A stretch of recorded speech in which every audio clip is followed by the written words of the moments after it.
Okay, for those of you that are tuning in, we are going through the rules right now, and the elimination rounds will start soon. The elimination rounds are not going to be streamed, but we do have cameras set up on the medal match podium, so you can kind of see what it's like, get a little bit of a taste of what the range looks like. It's very full here, but we'll unmute as soon as we get matches going on.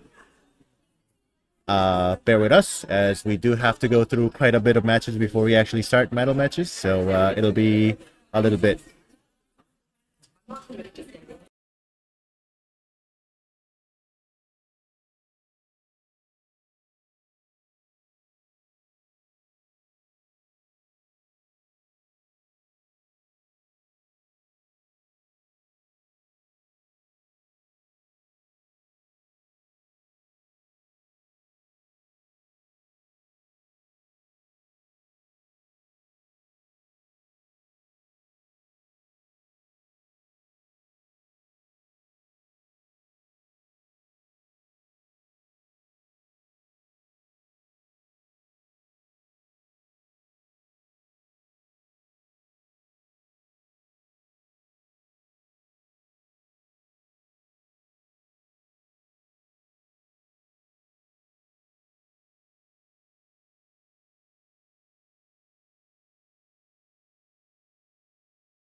Okay, so we are starting our elimination rounds. Instead of just having the logo on, I think I will actually direct our cameras to the shooters and the target so that at least everybody gets to see a little bit of action. So we're not going to be zooming into any single person, but you can kind of get the vibe of the range. So it looks like we're going to get started very soon.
We're now live. Yeah. So you can see the meter going up. Okay.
Are we streaming?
So the elimination matches are going on right now. This is actually anything below quarterfinals. So all the archers are shooting at the same time, and once medal matches go on, it'll be just two archers shooting at the same time. We do have a little bit of range cam, but it is pretty far away, so we can't really see very much out of that. But looks like everybody's shooting well.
There's a short exchange of archers. That's because there's two lines of shooting right now. So usually at the bottom target, archers shoot first because we don't want the shadows being casted on top of the targets that are shooting. Because if you look at the range, there's lights coming from the top.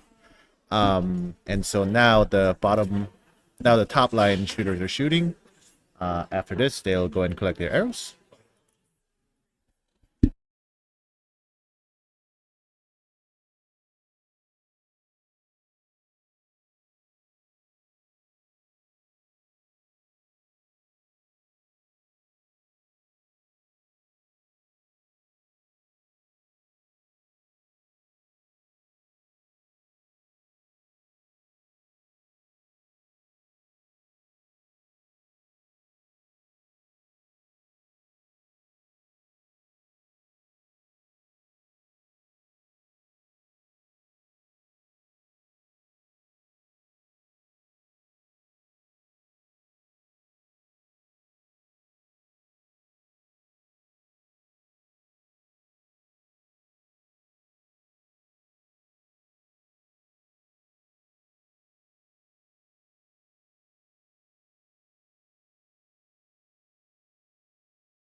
There was a whistle to go get the arrows.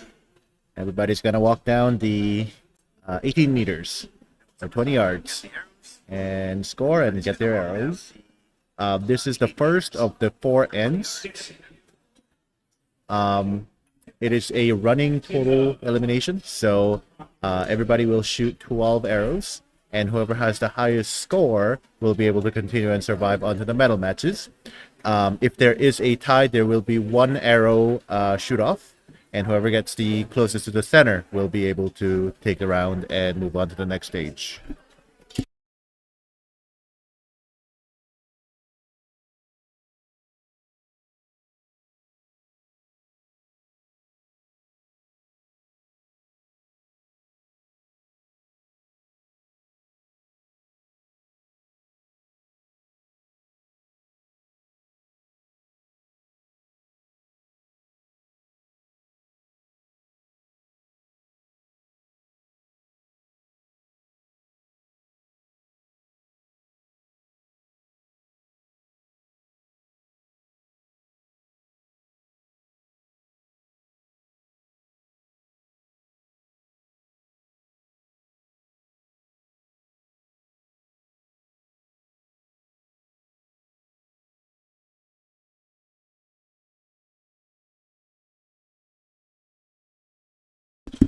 correction on the stream, that actually happened to be the practice end. So now we are into the scoring rounds of the elimination matches.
Okay, so that was the official scoring round and number one. Archers will have a total of 30 points, but it is going to be running total, so no results just yet. After 3 more ends, we'll be able to tell if there's winners that will be moving on to the next stage. I believe tonight is single elimination, so there's no chance for those that got eliminated to compete again. Maybe in the future, we'll have a little bit more chance for those that got knocked out early, but for tonight, because of time constraint and space, we're going to progress this tournament very, very fast.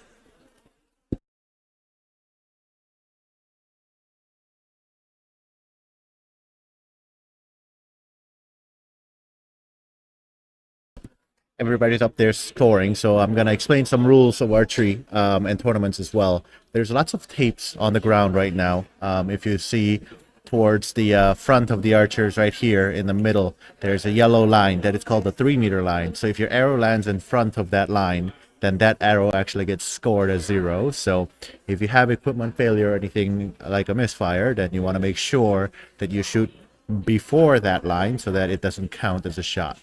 If you also look at some of the lines in the back, we do have very little space here. There is another yellow line right by the spectator, and that's where your equipment's supposed to sit. But because of space constraint here, all of our equipment's sitting in front.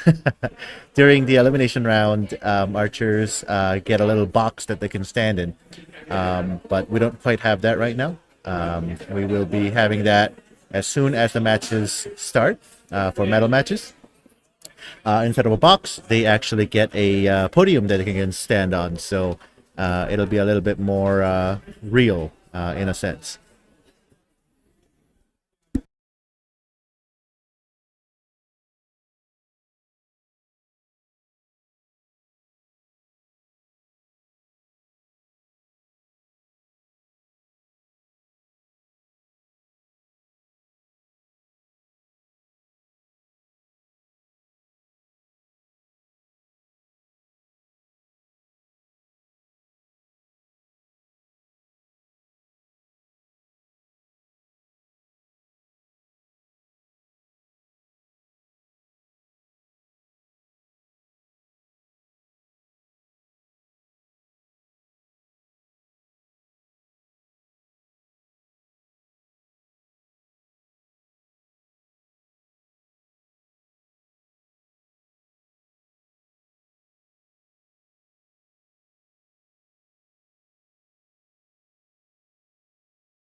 That's the end of end number 2.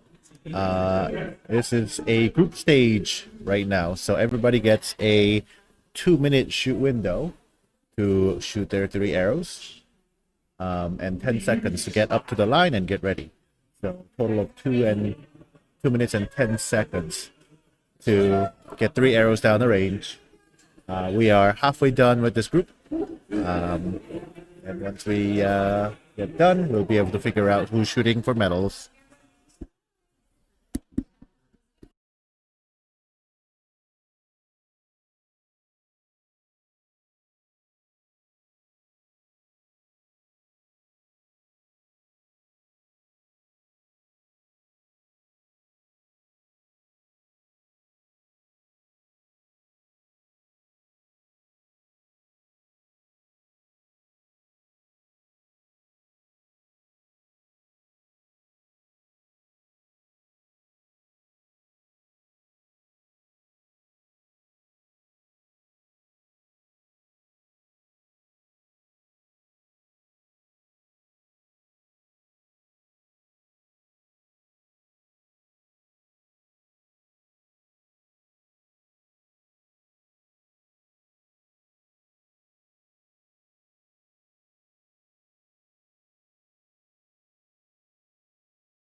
Okay, with a request from the viewers to move the camera a little bit more so that we can see the shooters. So we have complied with that request, and now one of the cameras is definitely pointing at the shooters, so we'll be able to see them in action. We are running on a budget, so hopefully all of our cameras survive today. There's me hoping. I'm knocking on wood.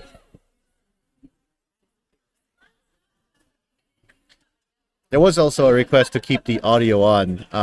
There is a lot of background noise, so it is going to be a little bit rowdy, but we'll try it out. Bottom line.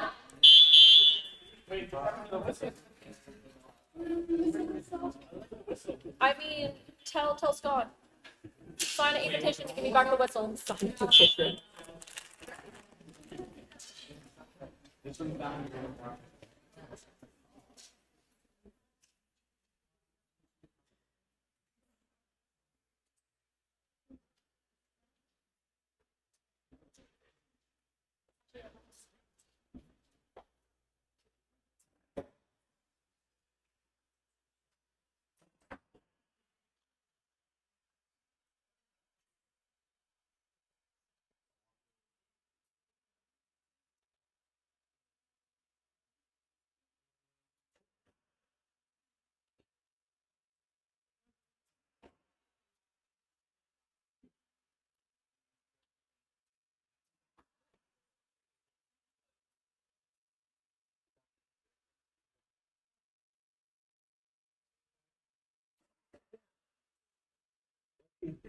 Well, he had mine, and yours don't work very well.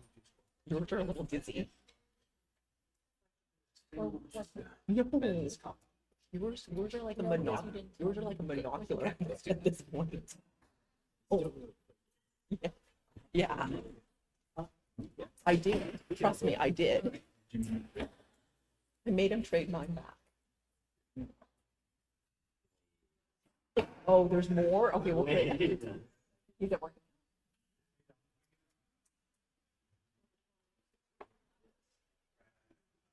Is it working now?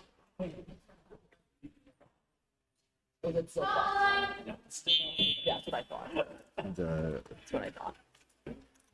No. Top line shooters are shooting now. Clock has started. There's the whistle. Look at dry. It's our agent.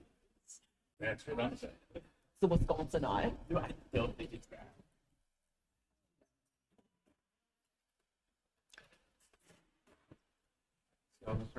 It's actually pretty common to see everybody holding their shot very long time, especially with compounds.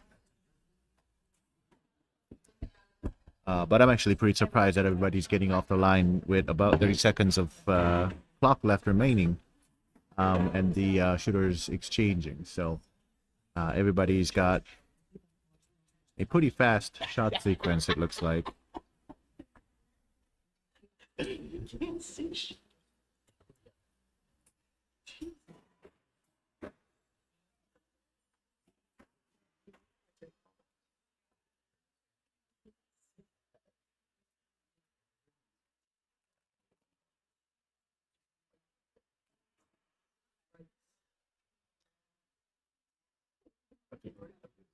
He's sitting there. Okay, I see the chat. Definitely better with the new camera position and the sound left on. Thank you. Thanks for tuning in. We'll try our best to make the stream better. This is our first time trying to get this stream incorporated into our competition. So any advice is very much appreciated. There is the whistle for collection of the arrow. And everybody's cheering on. We have one more end to go. And then if there are any ties, we will be looking for a one arrow shoot off to the closest to the center. We don't really have a good video for the targets at the moment. And that's because purely budget reasons. We do have a very limited number of cameras for this particular tournament, as well as time. But next time around, if I am able to set things up a little bit more properly, I'll be able to get higher quality cameras out here. And we'll get things going a little bit more pristine. And with that, there's our judges and our volunteers helping out with the scoring as well. We always are in need of volunteers and people to help out. So if you are one of those people who want to get into the sport and are quite shy to just grab a bow and shoot, you can always come in to the Nock Point up in Mount Lake Terrace. And we'll be happy to have your help. And hopefully we'll give you enough courage to pick up a bow and shoot. I've been recommending a lot of my friends to come in and shoot as well. And I definitely say that this is way more tolerable of a sport as long as you have somebody to shoot with. So don't be shy, come on down and fling some arrows.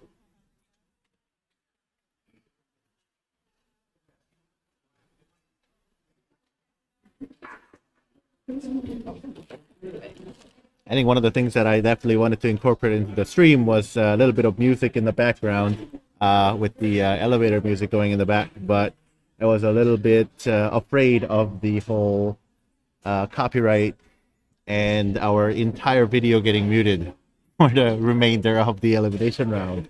So for today, we get to see a little bit of silence and crowd cheering for their shooters, archers out here.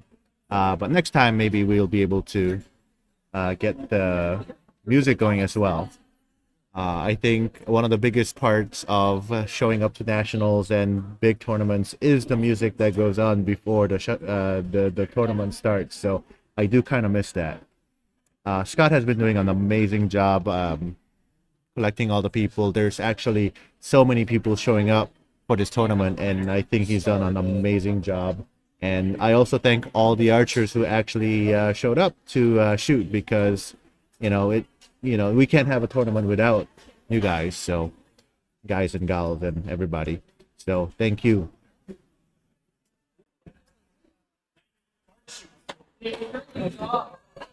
We did have a light flicker a little bit by our coffee pods. We have our light switches. If you lean on the wall, the light kind of turns on, and it is something that I do every now and then when I go grab a drink, and I lean and I don't even realize that the lights turned off. And there are times when I think it's part of training, and then realize I'm the one that hit the light. Here's end number 4. This is the last end.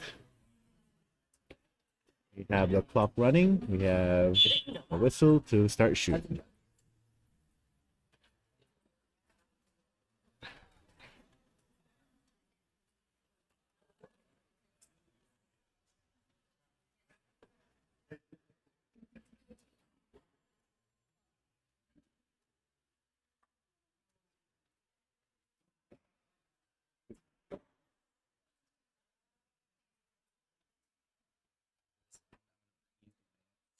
You can read off who's against each other. Okay.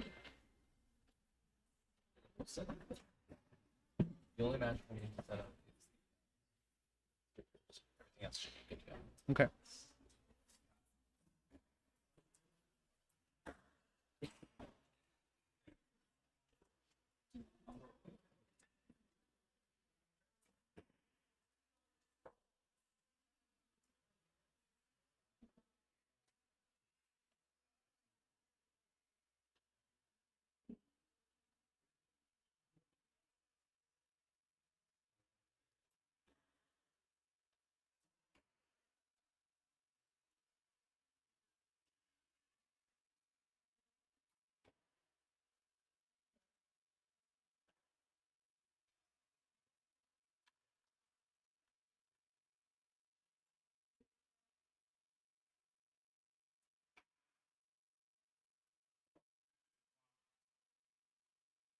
And everybody off the line with 20 seconds left on the clock.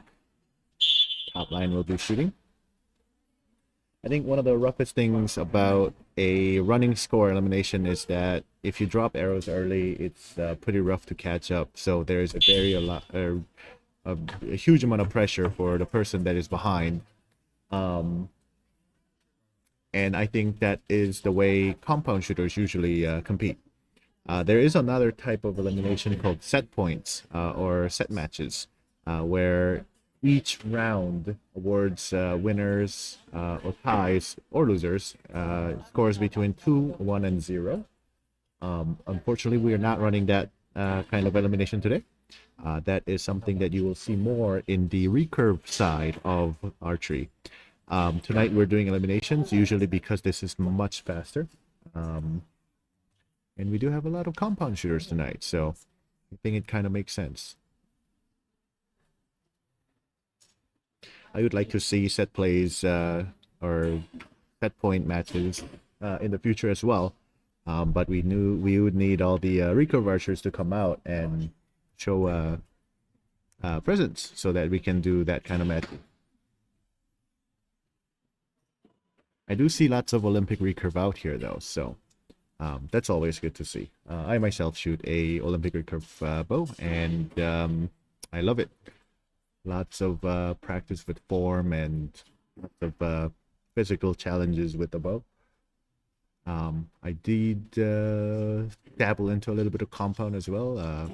Definitely a different kind of mentality going in when I have to shoot a compound, because you need a lot more patience. Because the bow really is designed to perform on compound side. So if your sight strays away from the center just a little bit and you let that shot go, you got nobody else to blame but yourself, and that is a real rough situation to be in your mental game. Here is end of end number 4. And after this, we'll be able to tell who will be playing in the elimination matches for the medal rounds.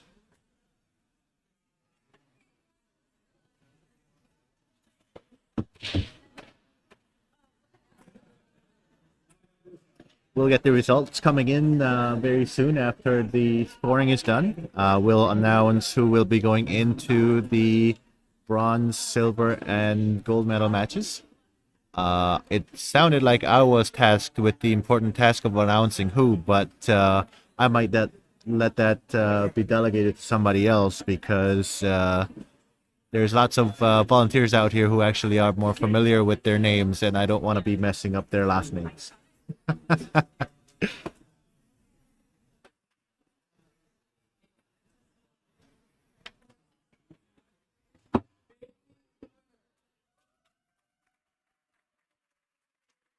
Like the winners are getting announced and their targets. I do have a very strong noise suppression on this microphone right now, so we might be missing some claps here and there, but there's lots of applause going on.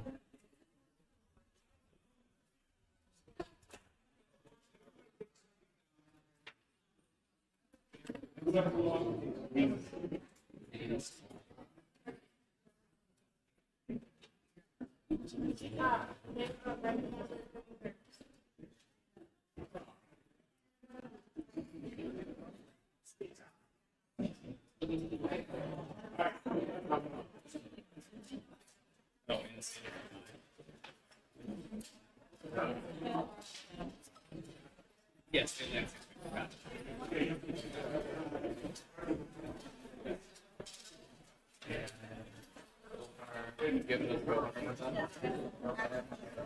Go ahead and done.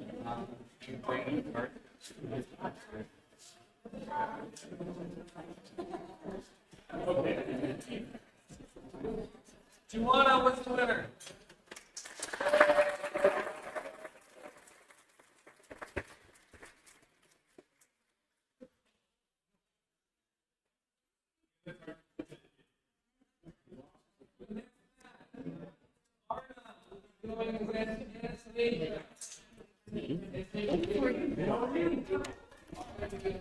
Okay, I think I'm supposed to bring this to you. Yep.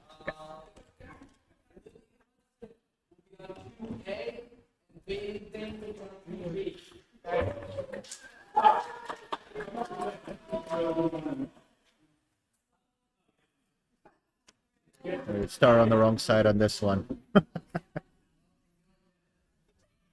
What?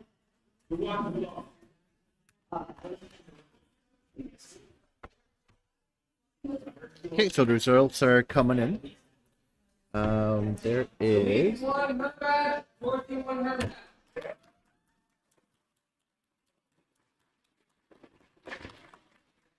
I apologize if there's lots of clanking on the table. Lots of clipboards and stuff that are flying around, so gonna be a little bit of noise. I apologize.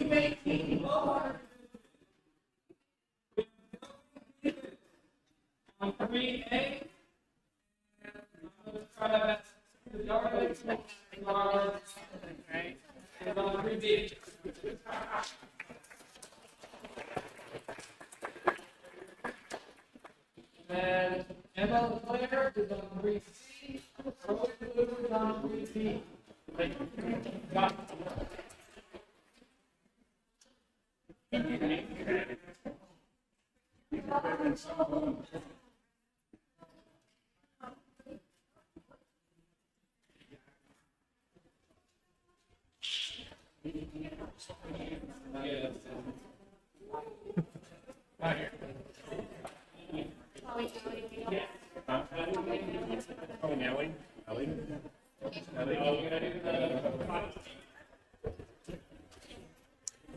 So there's only one Olympic reacher. This is resolved. This one is resolved. This is the first match. We're gonna do the other four now. Okay.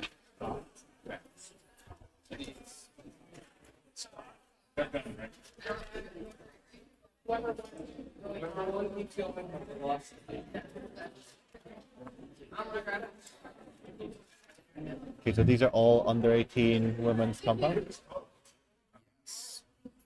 Okay. Managing the camera. Okay, we have another person waiting on the coffee pod, turning off the lights for us.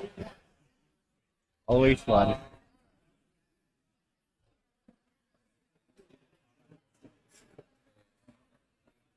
So we have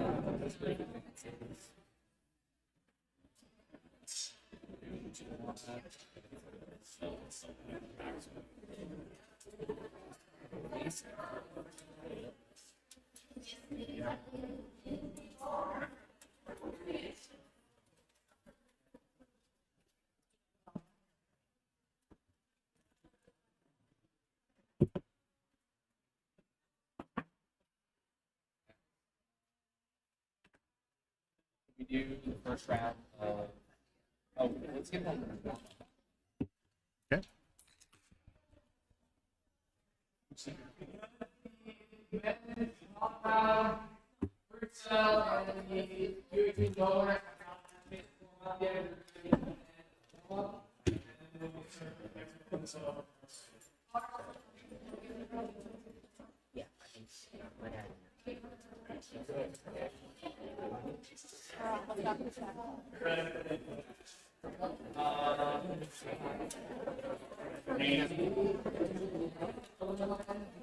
It's actually kind of nice to watch, but there seems to be a team huddle over there.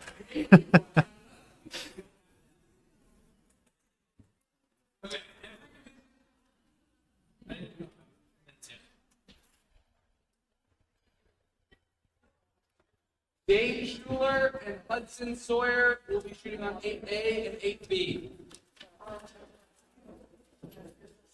Yeah. Kellen will be on 8C. Aiden Snack will be on 8D. Okay, so we'll actually get some shooters on the closer end of the pillar.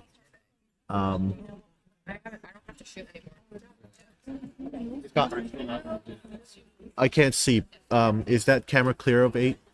Lane 8?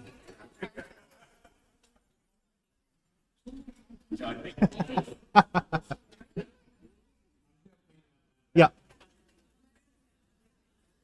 Okay, so we're moving our camera a little bit because the camera is definitely in the lane. And so we get a little bit more, yep, a little bit more of the range, but it'll be a little bit more far away. There's Scott, working hard to make sure everything's running smoothly. You do see the little box or podium that's in front of the shooters right now. That's what the archers will be standing on when they're shooting medal matches. In World Archery, it is a little box that people paint on the ground, on the field. I think this is something they started doing in Lancaster Classic and Vegas Shoot as well, where they have a little bit of a raised platform. I could be wrong on the Vegas Shoot part, but there are tournaments out there that will put archers on a podium so that they're kind of a center of the attention when they shoot for the spectators. And I will say that it definitely is different standing on top of a podium because you're just not used to being looking down onto the target. It does give a little bit of a different feeling when you shoot up there. For now, we are focusing on the rest of the elimination rounds, group stage. Looks like we have the men's under 18 category shooting on the left side here on lane 8. There is 4 targets up there, so we'll have 2 of them get eliminated, and we'll have medal matches after this. We do have rest of the recurves out there as well. They're looking like they're being represented well. As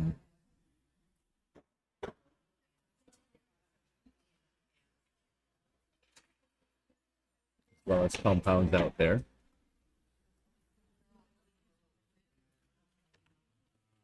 It looks like the compound is the bow hunter division. They have a shorter stabilizers and no magnifications on their sight.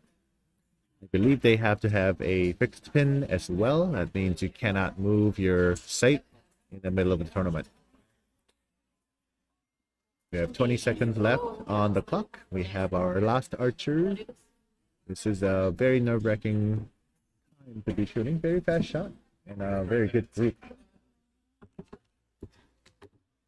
It looked like a little low on the target. It's actually a very tight group on that target.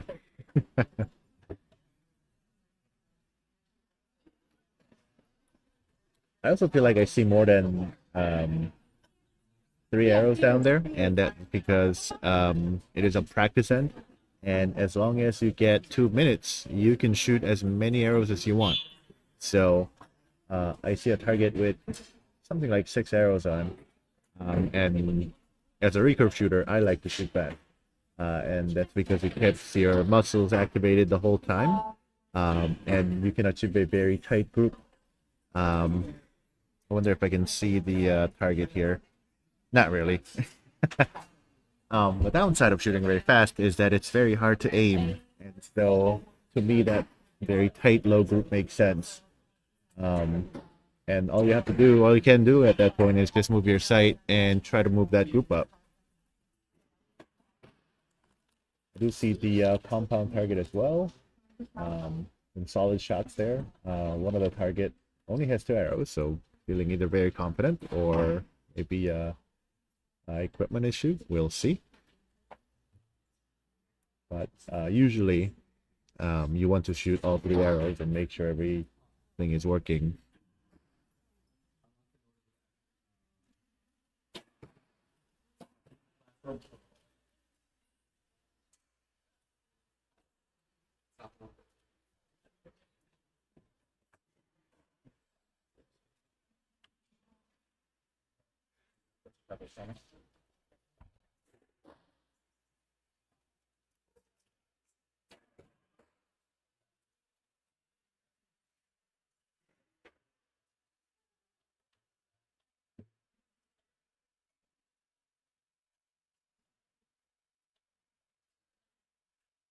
Yeah, that was a mistake by me. There is all 3 arrows on the target, so good. You see, one of the archers shot the little logo at the bottom of the target, and he hit it square on. So very nice shot. When compound archers shoot, they do like to shoot on separate targets because we don't want to be ruining our arrows. It actually does get quite costly when you start striking your arrows with your own arrow.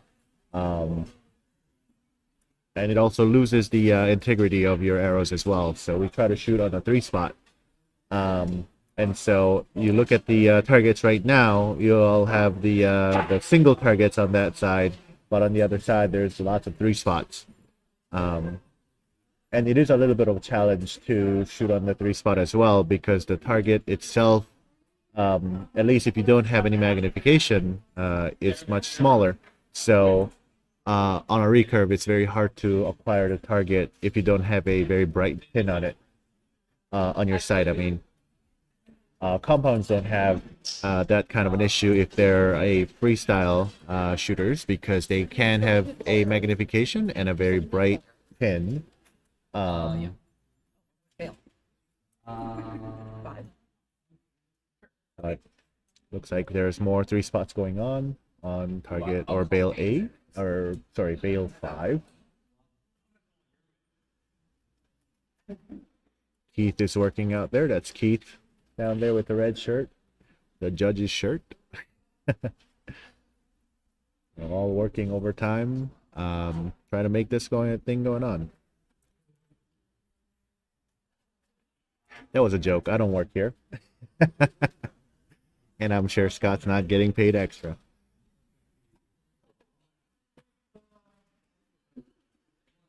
I do think that he should be, though. So if you see Scott next time, treat him to some donuts, something nice, give him some drinks, butter him up, and maybe he'll tune your bow even better.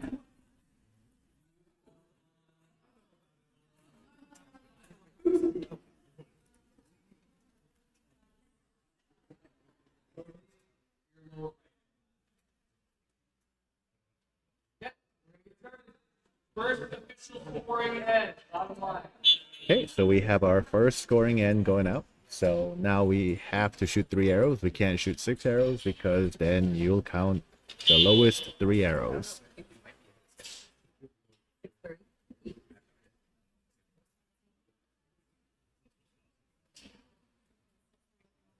And the clock is running now. There is a minute and 45 seconds left on the clock.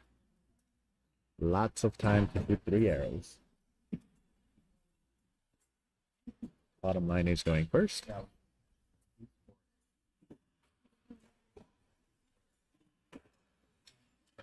This will set your wall.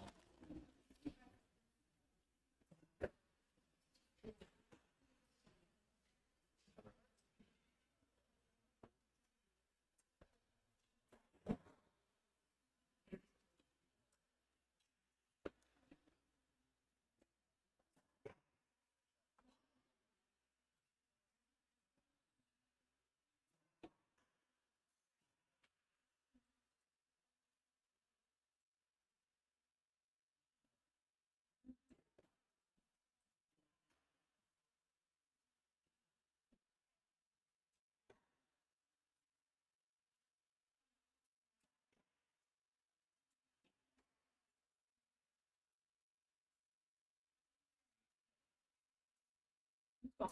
It's gone.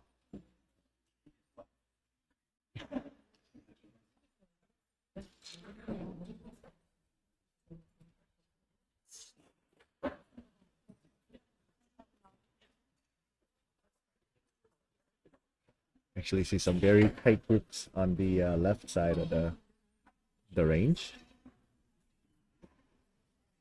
which is good. Okay, top line is shooting now. I do think one of my most favorite moments of archery is when you shoot and you wait for the bow to follow through your shot.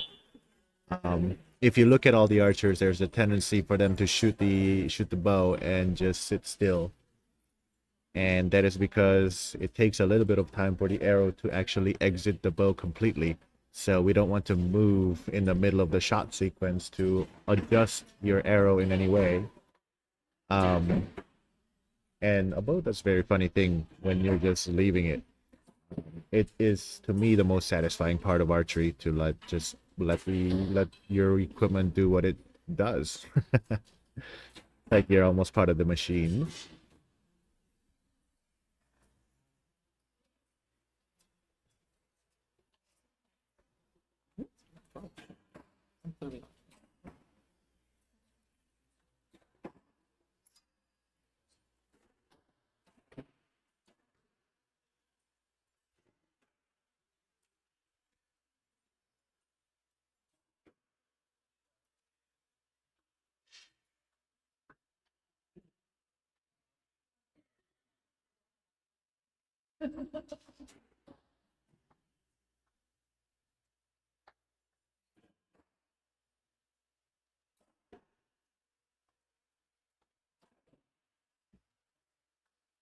You see that bow rotate after the archers shoot their bow, and that's what your bow does with a stabilizer in front.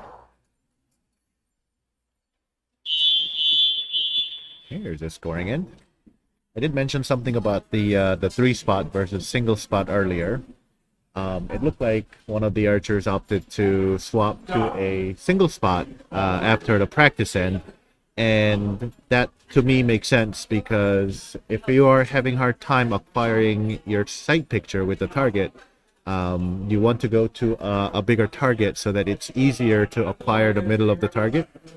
And that's something that happens every now and then, because not every range is the same. So if you're used to shooting in a more a brighter range, then you get a little bit more light into your fiber in your scope, and you'll be able to see the target better.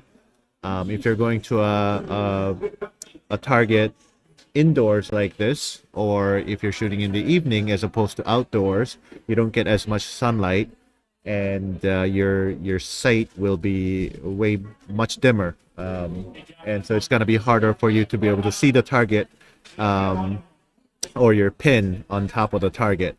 So I think that's actually a very brilliant move from one of the archers out there. I respect it. I'm a huge fan of shooting on a single target or a single spot, just because you don't have to move around as much between the targets, between the shots, and I believe in consistency like that. However, I do go through a lot of knocks when I do that, so it's you got a little bit of ups and downs. Your arrows do bounce off of each other when they try to land on the same spot, and so there are times when the arrows will bounce out from like a 10 ring down to an 8, and that's like the only downside of having a single spot. Another downside is that you could also have a lot of like tight group in the middle of the target, and it's going to be hard to read the lines or be able to see the line as to where to shoot. And so there's actually quite a bit of ups and downs of shooting a single spot as opposed to 3 spot. But if it changes your confidence in your ability to shoot, you definitely should pick the one that will make you feel like you'll be able to trust your equipment. So I respect that he swapped out his target.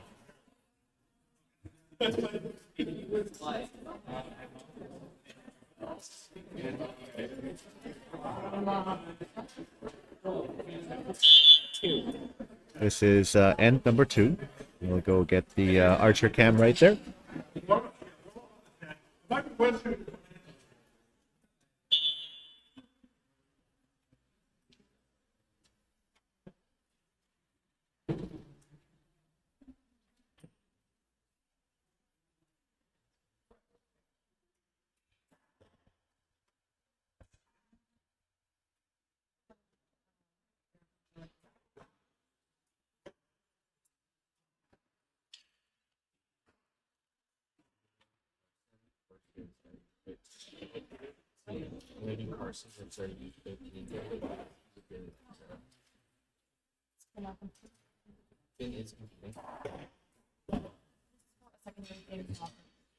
Correct.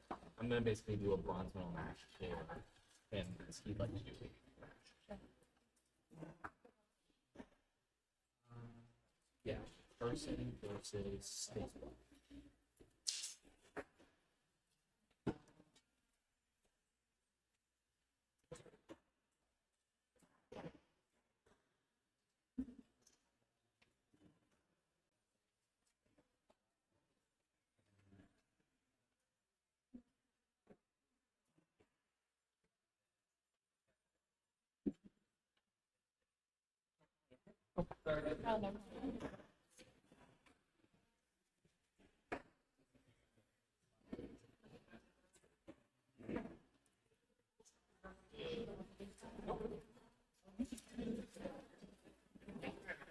I do find it funny that the crowd gets so deadly silent when the archers go up the shooting line, because there's no rule against not making noise in archery. And as long as you're kind of adhering to the public rules of the range, you're allowed to make lots of noise. As a matter of fact, a lot of the times when we train, we have the teammates make a lot of noise in the background, just in case we get a situation where we have a very rowdy crowd.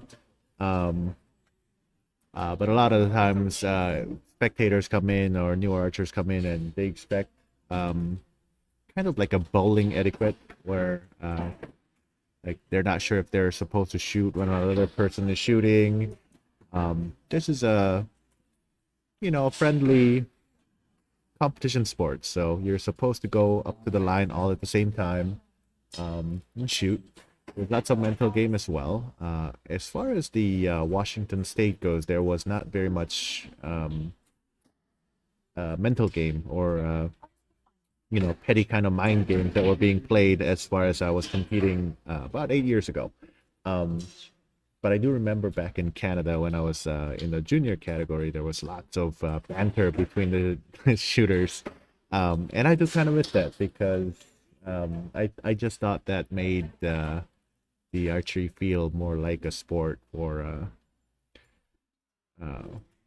kids. So I kind of miss that.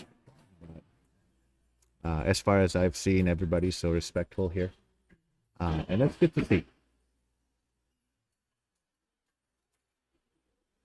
Yeah. Again, we have 30 seconds left on the shot clock, and everybody's done. So the tournament is going very, very fast. I think I overheard Scott saying that we are actually ahead of schedule, so that's kind of good. I wasn't aware of what I was signing up for. It looks like the schedule's all set to go all the way down to about 9 o'clock.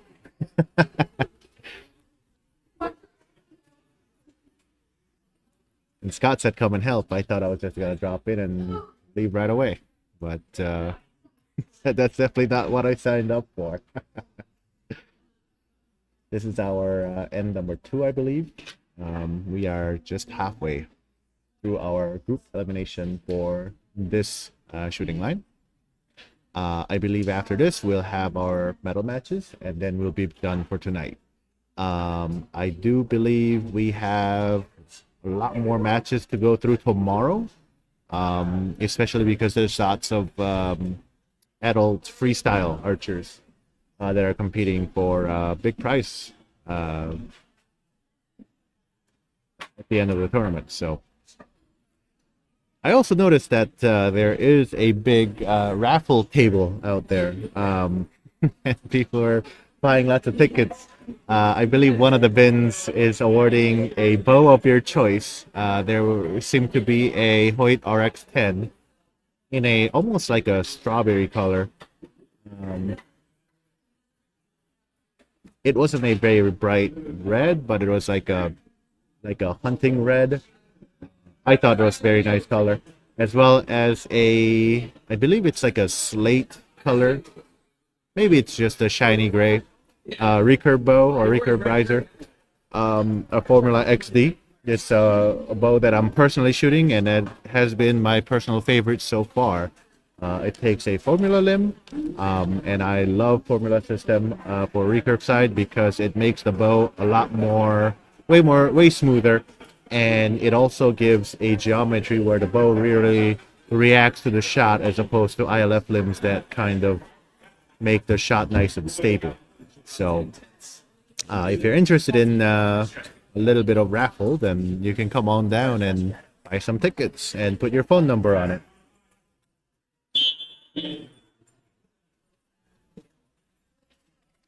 Okay, here's our end number 3.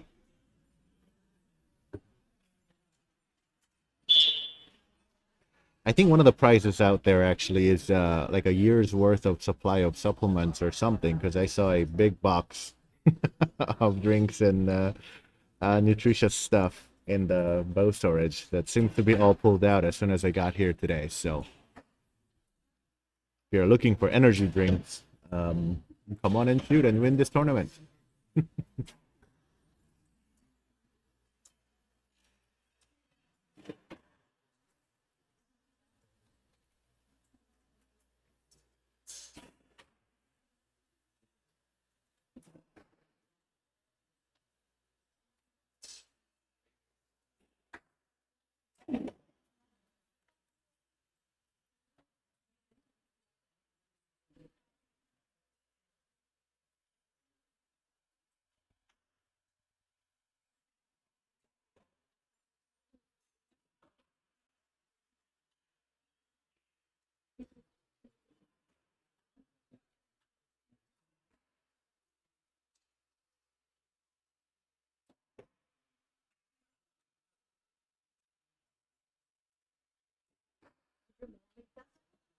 It's so cute. Wrong flag on there, but you know.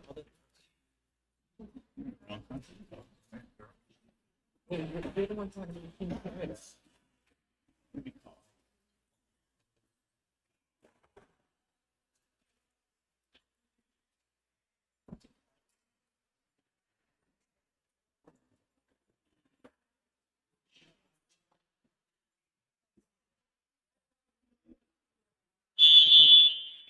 All right, top line archers are coming up to shoot.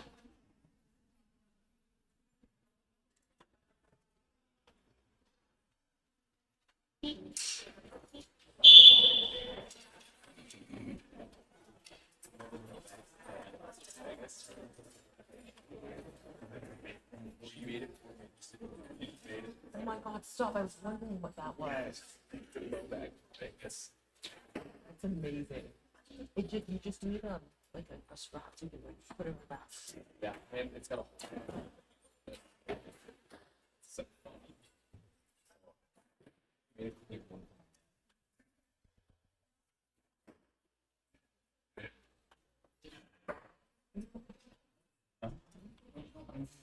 Decided.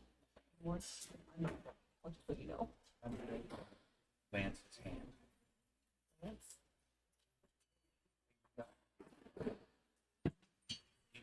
Travel go. We were so Lance, he's got the hotel. He's driving. there you go. Fine, Lance. I'll go and hold your hand. Just girls on. Oh, that's- so you're his girl for the Yeah, weekend. yeah.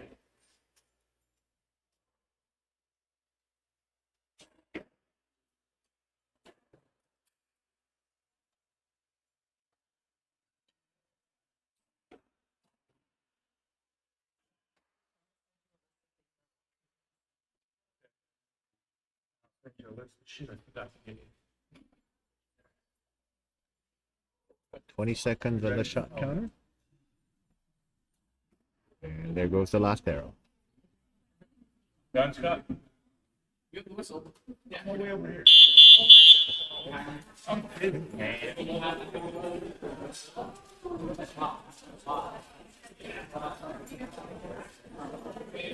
Actually, I wasn't supposed to be streaming the group stages of the elimination, but now that we are, for those of you who are wondering where we're located, we are out in Mount Lake Terrace in Washington State, located at, what is this? 22313 70th Avenue of Mount Lake Terrace, Washington, zip code 98043.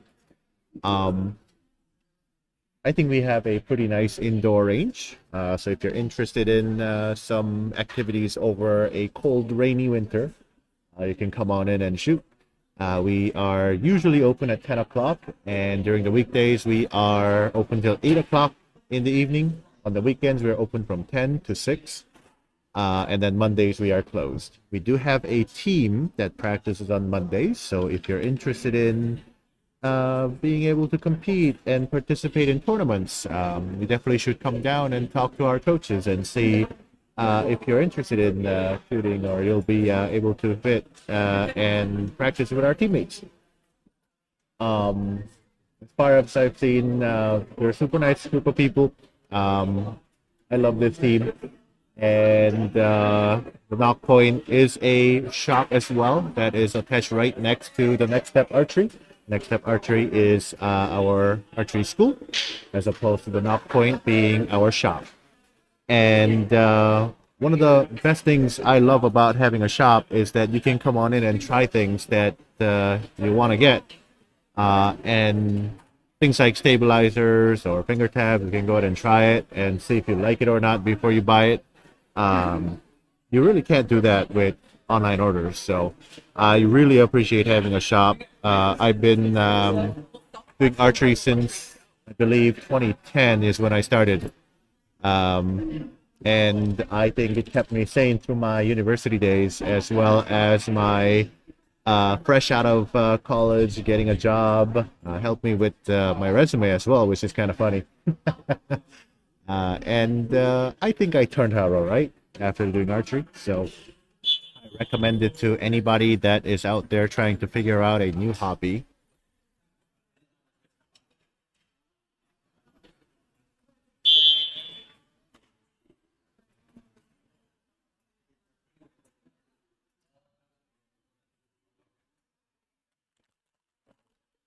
I do want to throw out a big shout out to Bill, who is the owner of the Nock Point. He has helped me out through archery as well as lots of life. He's actually the person that taught me how to fish from an archery store, which is kind of amazing, actually. And I do want to thank the Nock Point staff, as well as the Next Step Archery staff, and Bobby, who is the current head, I believe, of the Next Step Archery. And then there's coaches out there. Scott's done an amazing job putting this tournament together. We got lots of volunteers out here that are helping throughout the morning, afternoon, and evening. So we couldn't have this happen without all of those guys here, as well as all the archers who decided to come out and shoot. Thank everybody for turning out and making this event possible. I will also try my best to pat myself on the back for coming out to stream.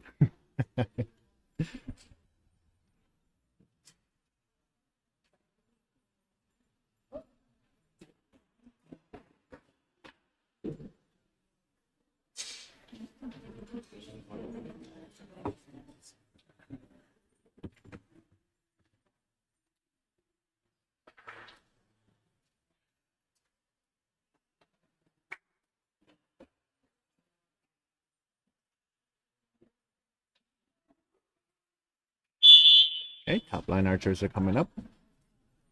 I believe this is the last end of the this group elimination. After which we'll figure out if there's any ties, and if there isn't, then we'll go on to our medal matches. Hopefully our camera worked really a little bit better with the medal matches, because we just have to focus on one target and one archer.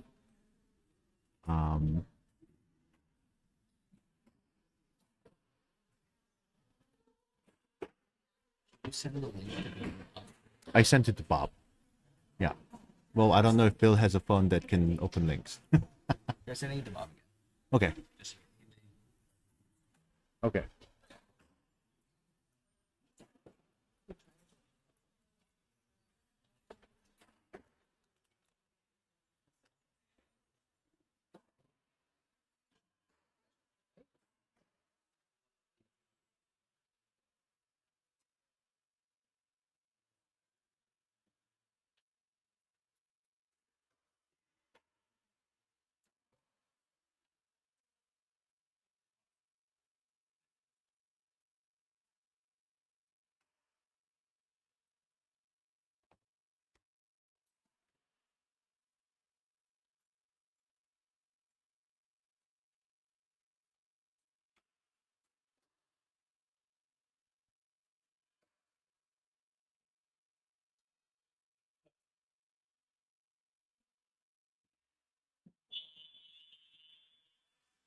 All right.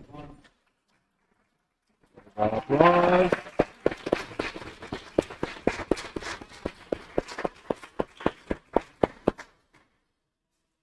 Just in, it turns out that Bill didn't get the link to this tournament, so he's not able to watch it, which I feel really bad for. But he's the man to thank for letting us use his range, having all these people out here shoot, because I'm not part of the shop, but I know for a fact that over these tournaments, the shop actually loses quite a bit of income due to the rental lanes not being available, as well as the equipment sales not being as active. So I'd like to thank Bill and Nock Point for allowing us to use their range, and thank everybody for showing up and shooting. This is actually probably the most turnout I've seen since the Nock Point ran the state championship for indoors. I believe like 7-8 years ago. Sorry, it's an ancient tale, but I've been away from archery myself for a long time, so I'm just coming back. My brother has actually recently started doing archery and competition, so he got invited to go to one of the tournaments out in the East Coast, and so I decided to pay him a visit. Getting the announcement of the winners here. Obviously, lots of pleased crowd out there, so that's good to hear.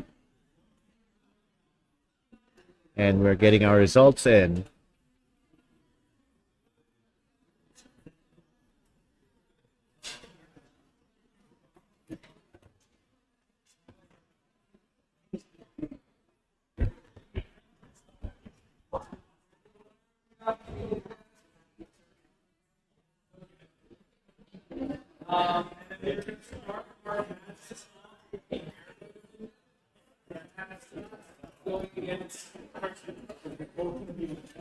Can I see all the names of who's moving on? Who's moving on? Can I see the scorecard? Don't know. There's stars on them, so I can read them. It's from qualifiers. Huh? It's from qualifiers. Yeah, that's fine. Let me go first. I don't have his most of the batch. That's fine. Then do this part. Okay, so Yeah, yeah. Give it to Jim so he can announce the one. Okay. And then Amanda's gonna play it. okay.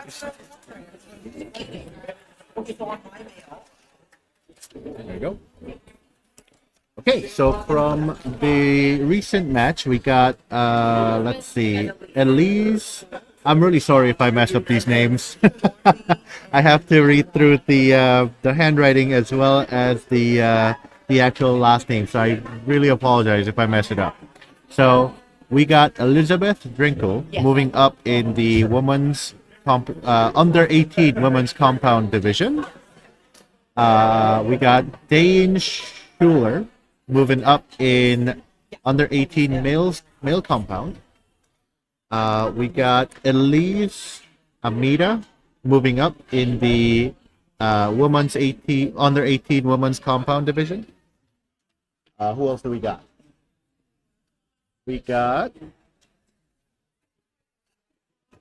let's see, we got Lily Hudson, under 18 Olympic recurve division moving up. We got Anastasia M. I don't know her last name because it's M. Dot. I think this is an archer from Next Step Archery. We should reprimand her for not writing her full name in there. Okay. We have under 18 bow hunter. We got Rowan Davis moving up.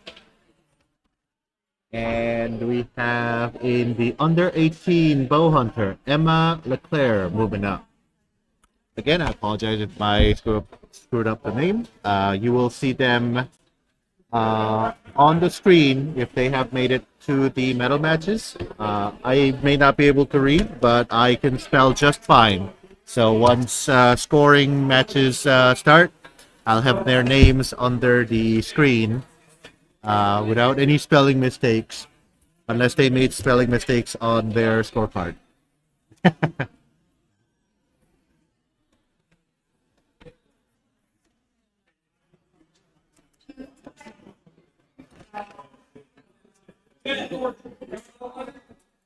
What? Yeah. Oh, Scorecards from that. What mail? was it Rowan Davis? You're really not good at your job. You have one job.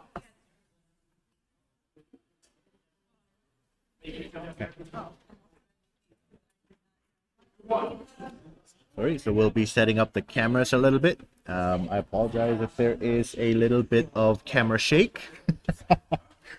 Go ahead and move those cameras down.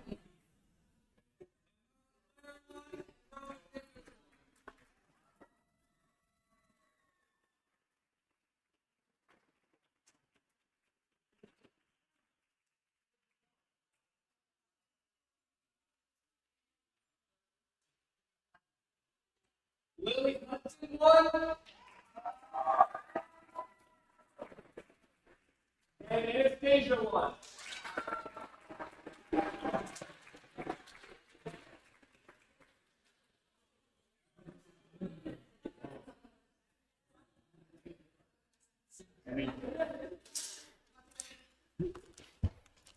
I apologize if my mug came up on the stream. I wasn't trying to defile the stream like that. But I believe with the new position here, we'll be able to see where the archers are and how they're shooting.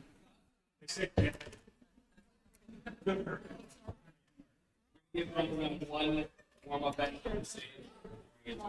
Okay, we'll actually get a one end of warm-up where I will be adjusting our camera a little bit to make sure they all fit in the camera, because we weren't intending to get the group eliminations, and so the camera has shifted a little bit. For those of you that are tuning in new or are new to archery, I did have a little bit of setup here.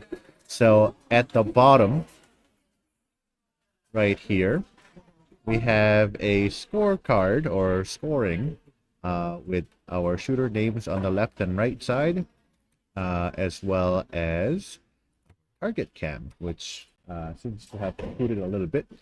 I will fix that in a little bit.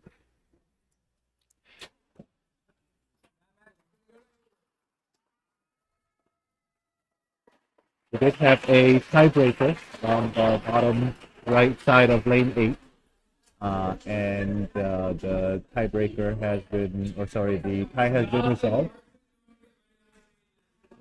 We are getting ready to shoot here. Because the target's moved, I'm gonna try to fiddle a little bit. Apologies for target cam being moved around like this, but bear with me for a second.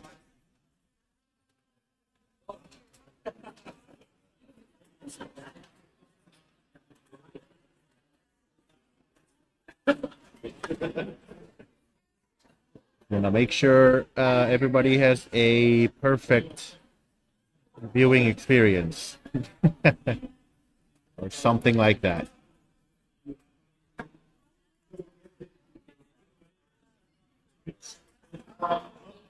There you go. All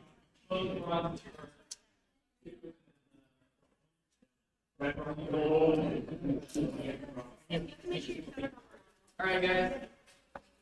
This is going to work the same as our bracket match is going on. So we have 4 ends of scoring.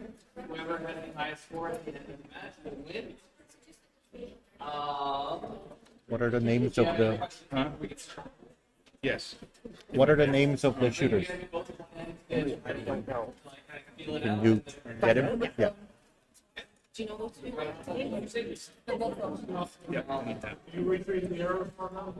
Hey, Scott.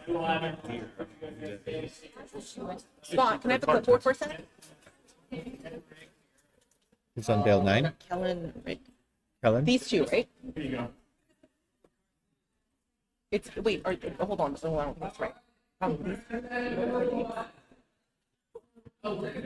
These two? For this one, we're going to do 2 minutes and then we're going to do the facts. So you guys know more about person. And Is there spelling there? but I can write it down for you. Scott, can I get their names? Oh, Ferguson and Stock. Full names for the stream. Apologies.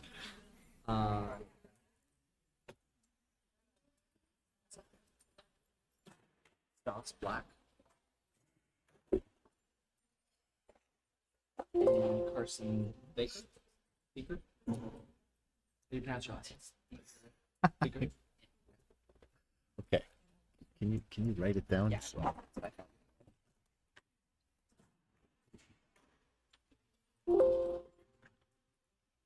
Figure that out.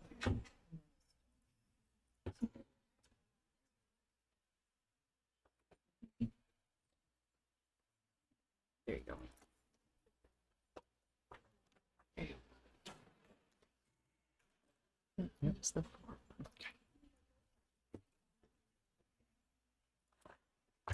Give a minute, you can choose. Okay, this is a practice end, so they can have more than 3 arrows down the range. We are currently looking at the bear bow category, under 18, under 13. That's gonna be an under 13 and under 18 competitor. Okay. So under 13 and under 18.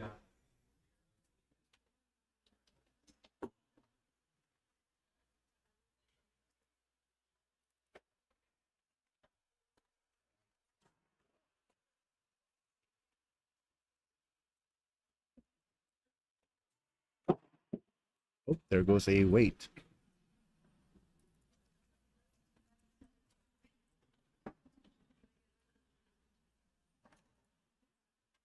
Okay, so we just had an equipment failure on our left shooter. I believe his name is Saz Black. It's a pretty common thing for a weight to fall off, especially with a bare bow shooters, because there's not very much dampening on the bow. So When that happens, actually, you get a very short moment to fix your equipment and be able to shoot right away.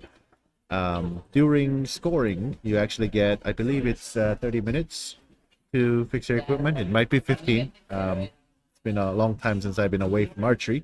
But during the actual elimination rounds, you do not get very long time. I believe the time you get is like 5 minutes.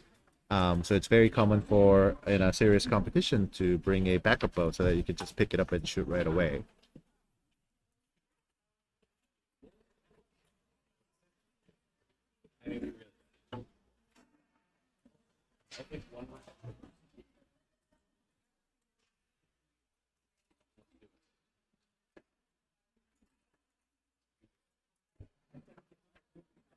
All right, this is your first official scoring end. It's our first scoring end.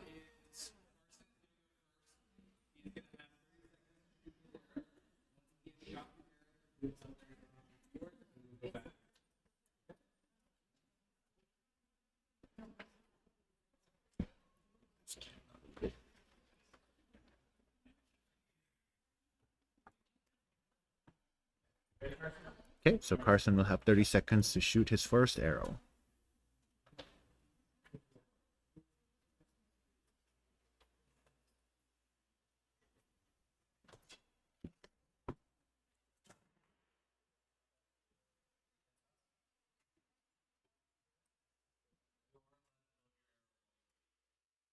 I believe the camera's mixed up, so that is the actually target that he shot at.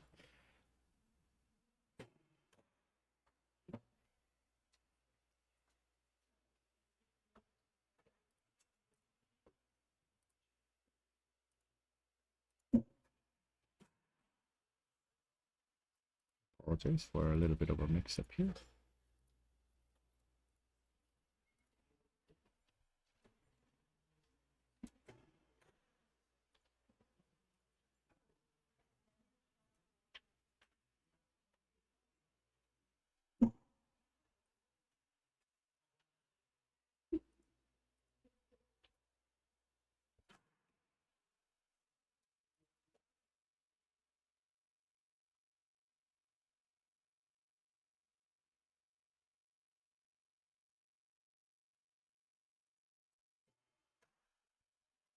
Shot.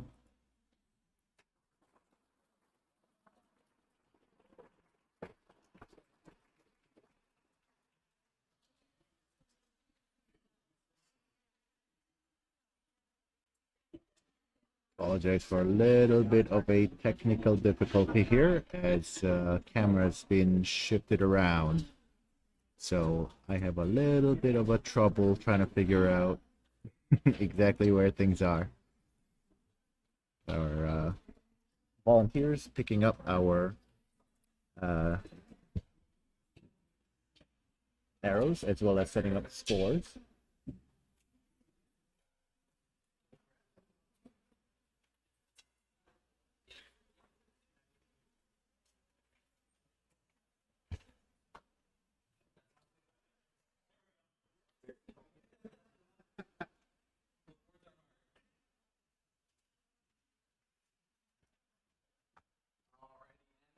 Two. Starting with the first, so we know what you score, right?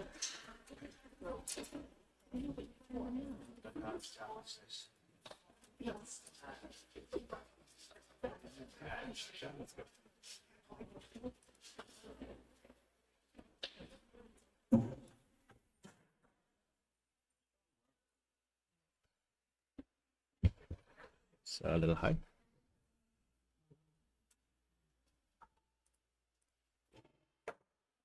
Nice shot. The scores got mixed up.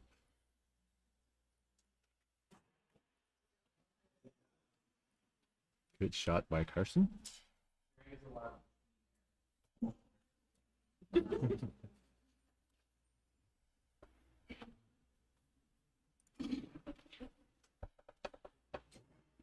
Nice shot.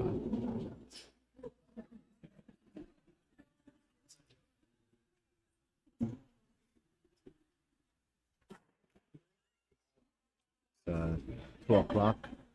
Looks like a 3.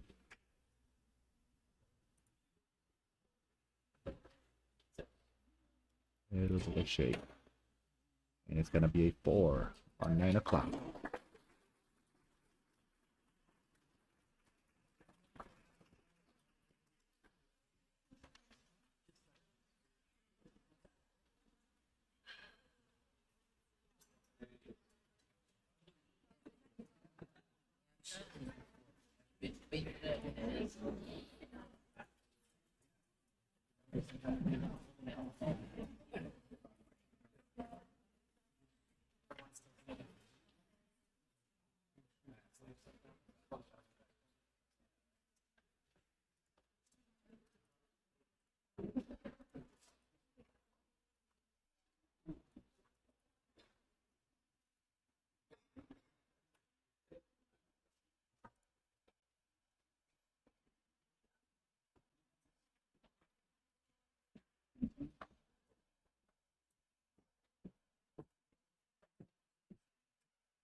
He's got 20 seconds to shoot.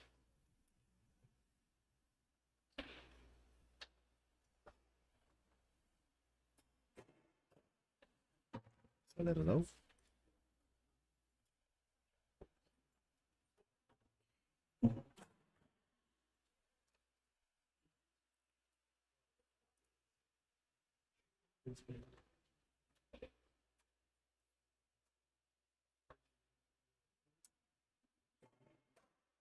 Nice shot. To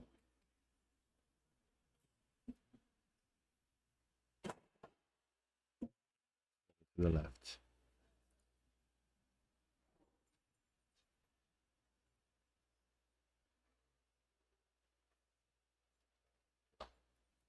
A little bit of shake. Finds the target. Nicely done.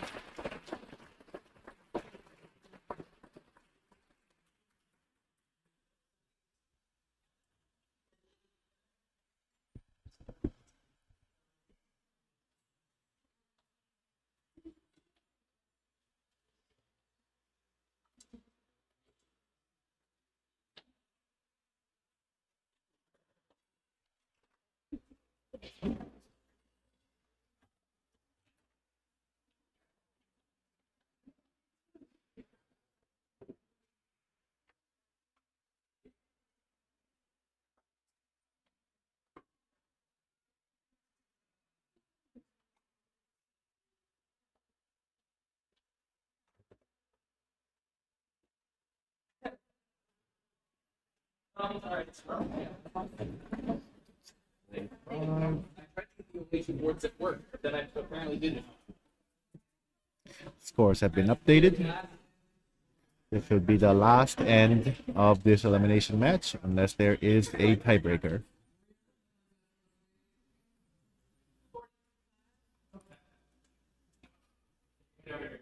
Oh.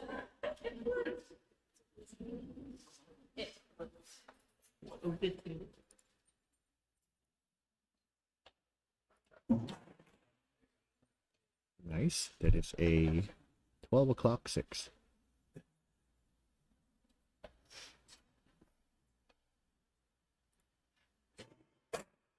Ooh, and he nails the nail. I think that might be just on the line. Very fast shot. Looks like a 2 at 5 o'clock.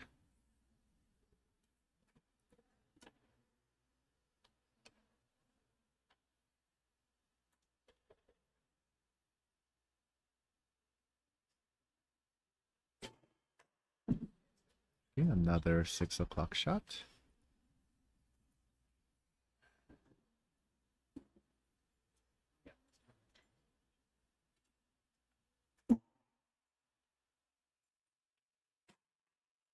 Pretty nice shot.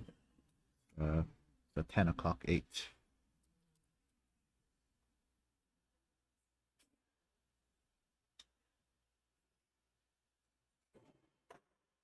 Nice. That is a 7 o'clock 2.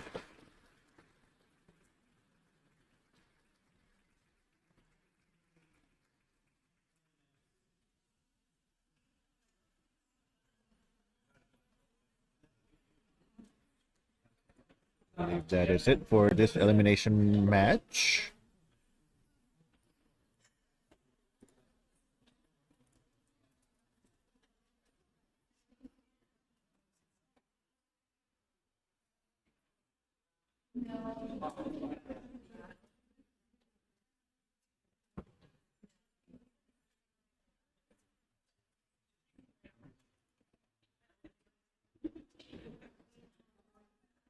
Away.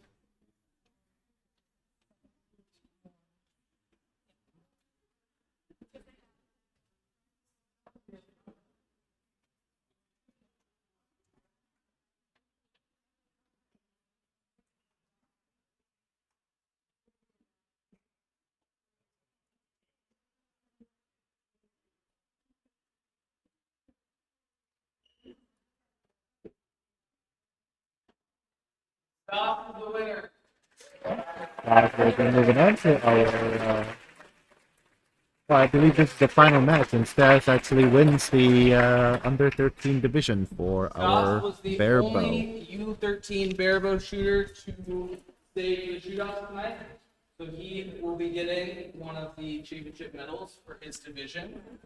Wow.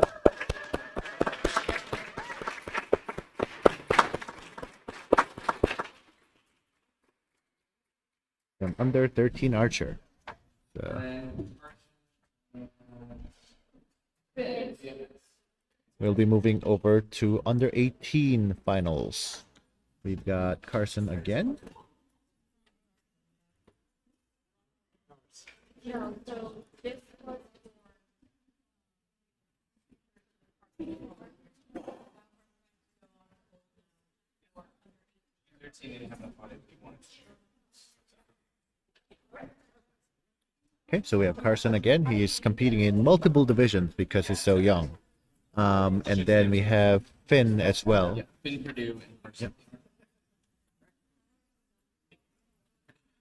Okay, we'll make sure our target cam is working. Perfect. Try to prop it a little bit better so we don't get a lot of... So Finn gets to choose whether he wants to go first or second. Finn wants to go second. It's an interesting choice because depending on how you shoot, you can either put pressure onto the person that is shooting second, or you can play catch up. Finn wants to go second, so see how this goes. Person again. Go for it. A shot. That is a 1 o'clock. I believe it's a 3.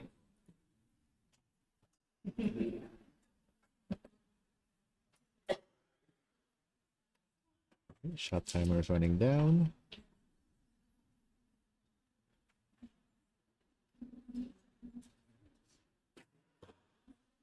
I believe that is off to the target, to the bottom left.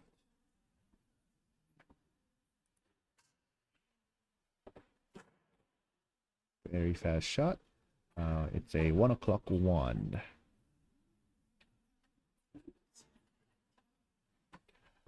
Finn's turn.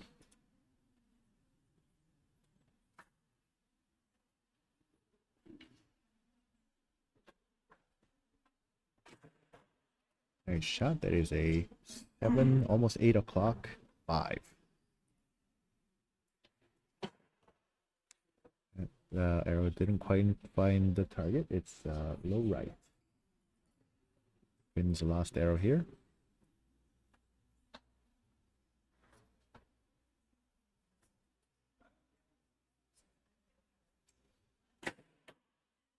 It is a 9 o'clock 2.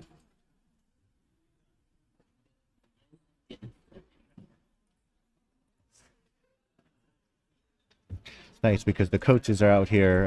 They're part of a Next Step Archery team, and They're all giving them advices out here, so it's very nice to see.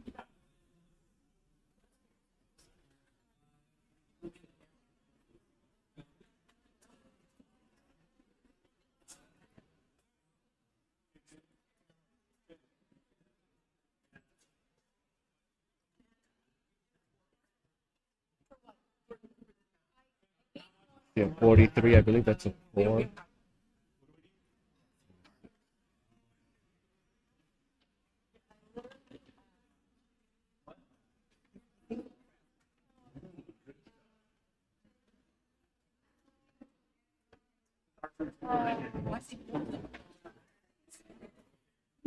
Yeah, you just said I took that out, and then I'll make 41 after.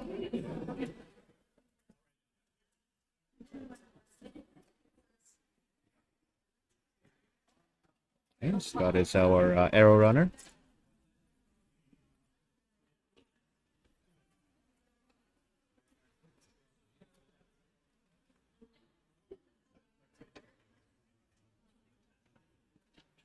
Okay, each archers have 30 seconds to shoot. They are shooting very fast, so we're not going to be running the clock down. Nice shot. It's a 10 o'clock 4.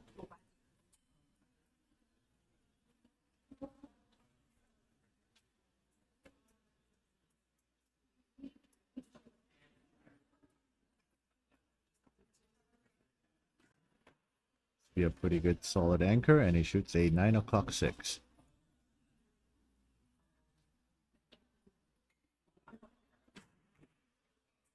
Say 1 o'clock 5 by Carson.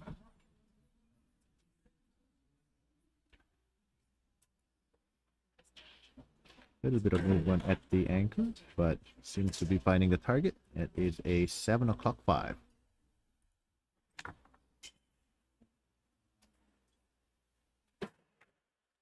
Nice and strong shot at the end. I believe that is a 7-6 liner.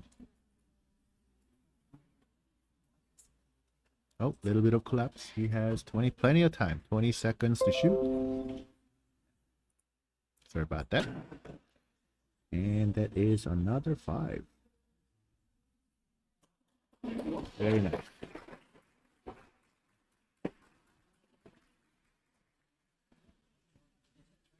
So what happens when a arrow finds a line between two scores is that the archers are awarded the higher score, assuming that the line gets broken. So when I said 7-6 liner, it seems to have landed in a line between the score of 7 and 6, and it looks to be touching the line. And so I believe Carson will be awarded a score of 7 for that arrow. Waiting for the scorers to go ahead and give us a running total, and we'll update our scores accordingly.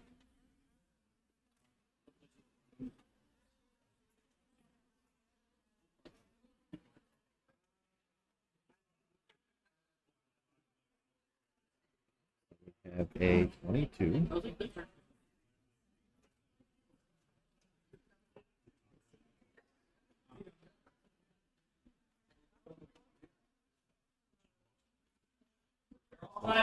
We have a tie, which is a interesting occasion for Bear Bros.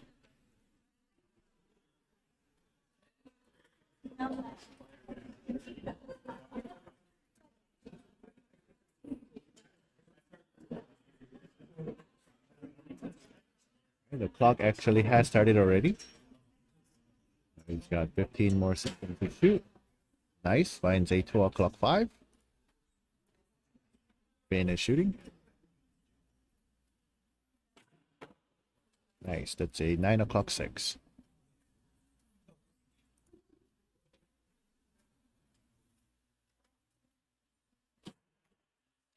It's a 12 o'clock 6.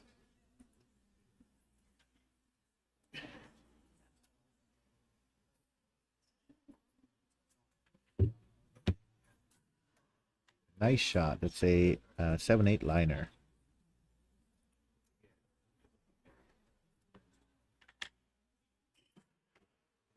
Nice group, but it's a little high. It's a 6, 12 o'clock.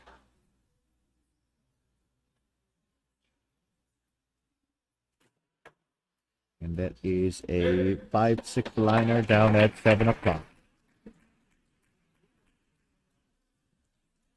Okay, once again, the coaches are coming up, giving the athletes their drinks, making sure they're all hydrated and they're not getting tired, which is good to see. Lots of discussion. I believe the most amount of learning happens for an archer during a competition where you're under a lot of pressure. Because a lot of the times when you practice, you're in the zone, you don't really have to think, you just fling arrows. But then once you come up to a higher stage of competition, you start thinking like, was that shot right? And you start second guessing your process. And the thing that I learned is having coaches really good because they can really assure that things are working and you don't have to worry about it too much. Anytime you try to fix your shot in the middle of a tournament, generally the result is not so good. So all you can do really is trust the training that you've been doing and shoot like you've been shooting before. A lot of archery is heavy amount of mental game. And if you're not confident, you develop this thing called target panic, which makes you hesitate before shots and therefore making you shoot weaker. So it's really good to see our coaches working their overtime here and supporting their archers. Update the scores. We are actually neck and neck. 39-40. Finn in the lead. Nice shot. That is a definite 7 on 9 o'clock.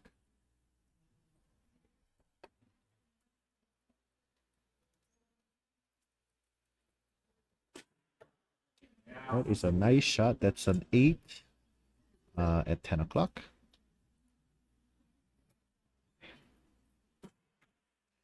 That seems to be a 4-5 liner on 11 o'clock.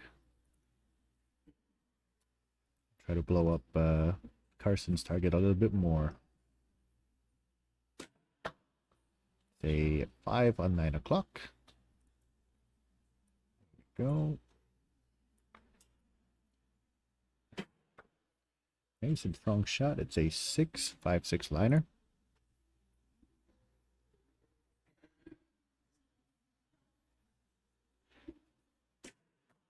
Nice shot, right at 9. A 5 o'clock 9. So finished very strong.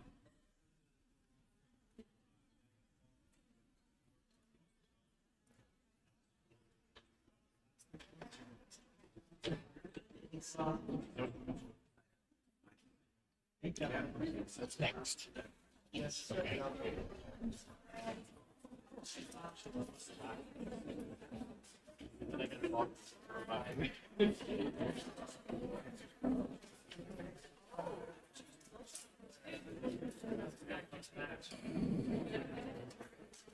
I do remember back in school, eons ago, my friends used to ask me if they can come and spectate archery, and I always told them no because I felt really bad because it is a long amount of watching. Looks like Finn has been announced the winner of the under 18 barebow champion of the the first annual Knock Point Knockout. There is our medal ceremony right there. I wish they would put it around his neck, but just got handed a medal.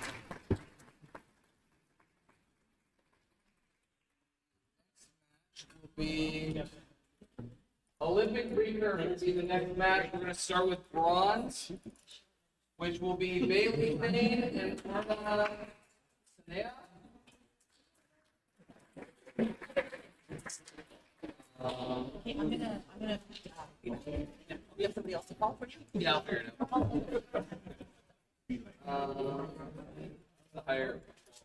I believe I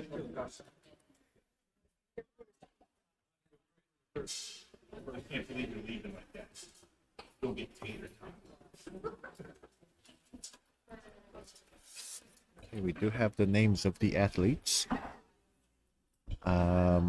As for who is on which side, we haven't really decided yet. But I do have the names out here. So on the far side, we have Bailey Thane. And on the close side, we have Arna Kuneja. I'm really sorry if I mispronounced that. Reading is not my quality skill here.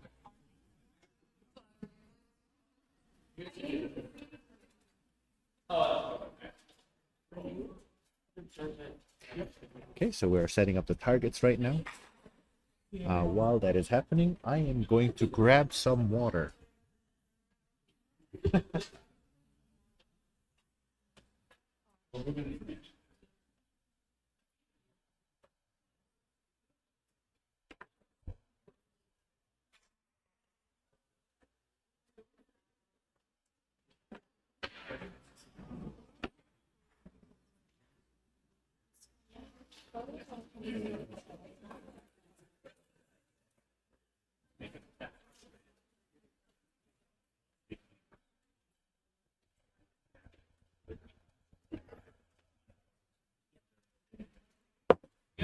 Targets.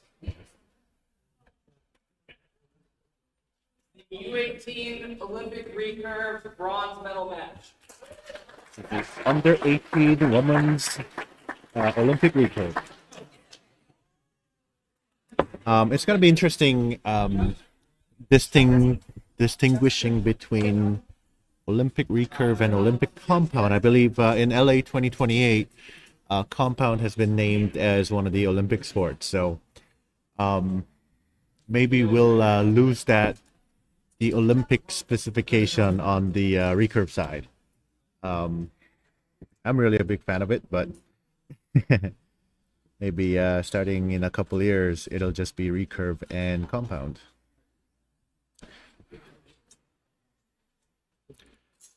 That going out. It's a 9:07.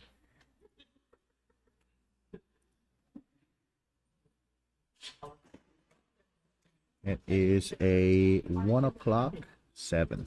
Both of the archers shooting sevens. You may notice a little click when the Olympic archers shoot, and that is called a clicker. It actually tells archers how far they've drawn their bow so that they can shoot a consistent poundage. That looks like a 4-5 liner.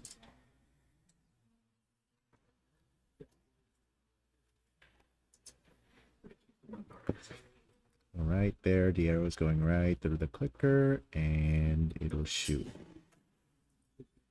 It is a 6.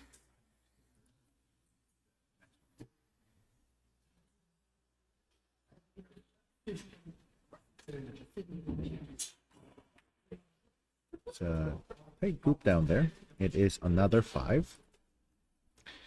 Bailey to finish up strong. That is an 8.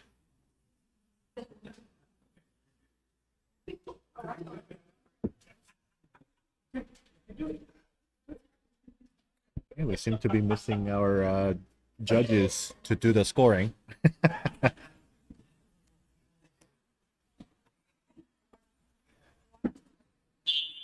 There we go.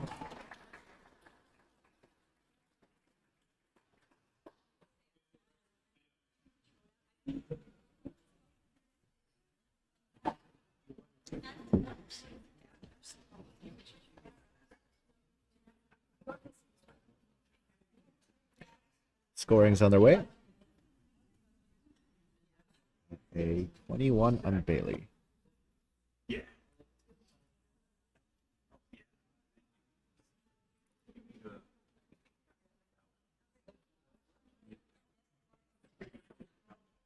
17 on Arna.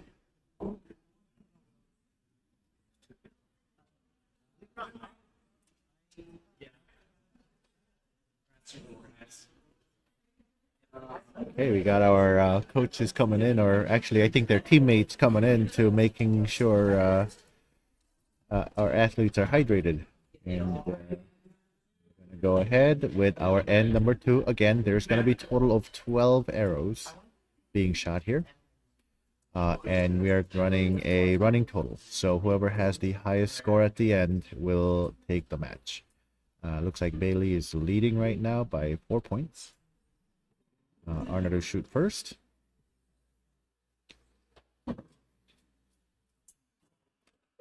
Nice shot, and it looks like a 7-8 liner. It'll probably award an 8. Bailey shooting. There is the target cam. That is definite 8. A little low.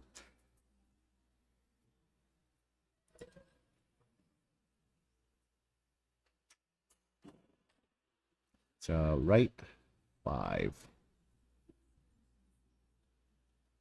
It could be a 6 liner. Good shot. That seems to have landed 9-10-ish. Kind of hard to tell at the angle here. Very strong shot.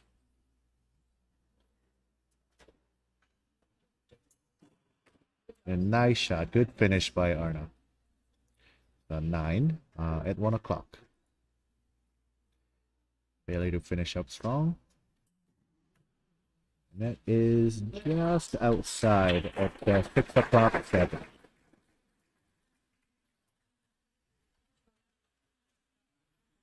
Looks like Bailey is adjusting her sight.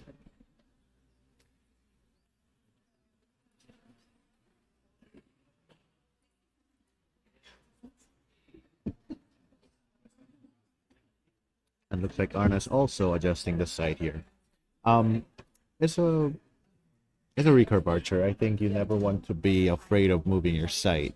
If you seem to have developed a group on the target, you always want to move it around so that you're not second guessing your equipment. You just trust your process. Looks like Arna actually has a high group on the target here, which is getting pulled out right now.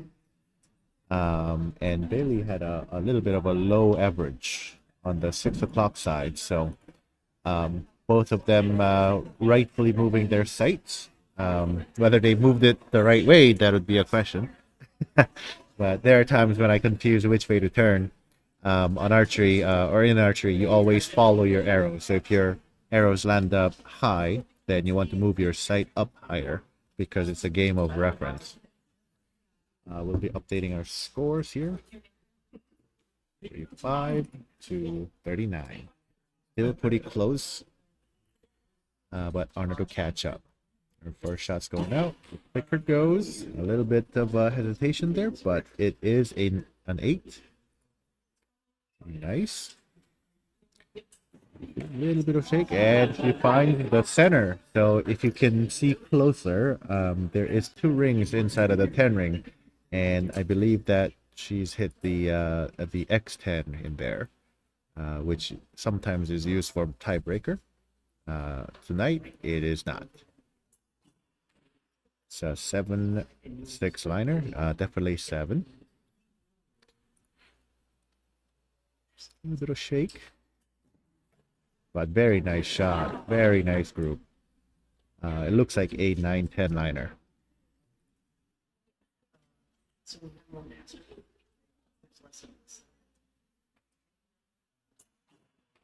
That was a good shot. That was a nice, strong shot. No hesitation whatsoever, and awards a 9. A little bit of shaking here. But that's what the stabilizer is for. It might be a 10-10-10. Very nice. That's a very tight group.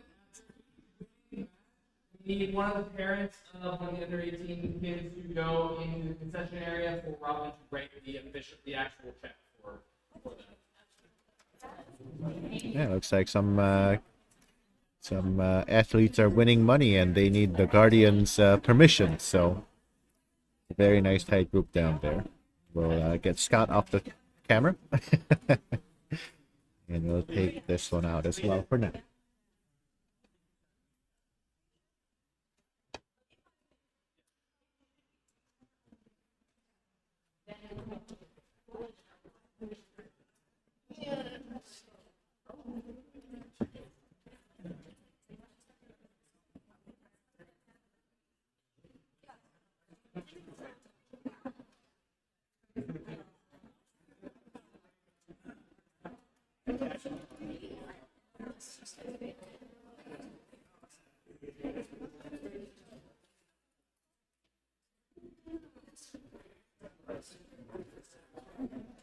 There's a little bit of gap in the score now, but there's nothing you can really do other than just trust your process and shoot strong shots.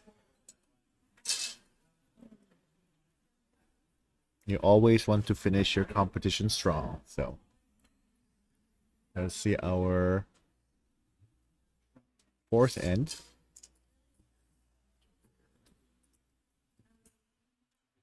Target came up. 20 seconds to shoot. Taking a deep breath before you shoot is always helpful. Nice and strong shot. It's a 10.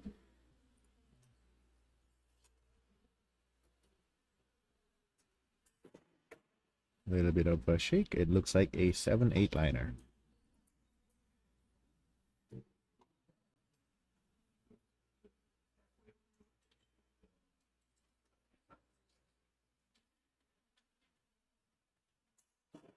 That's another strong shot.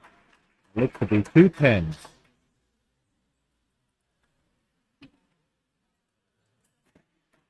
Nice shot. That's a 9. Like a group's forming on the right side of the target.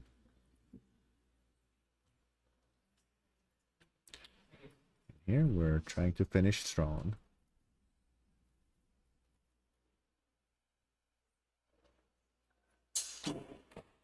Nice. That looks like an 8. It could be a 9 liner.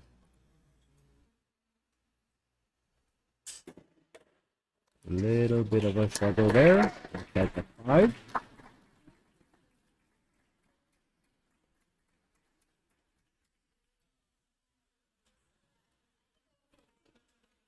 I think it really depends on what score on that 7-8 liner is, but I believe Bailey might be winner here.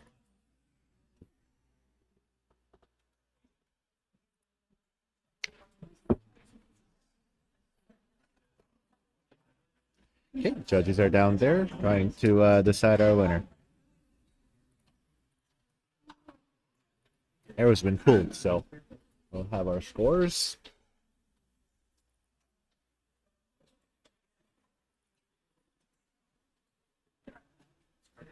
Bailey is the winner.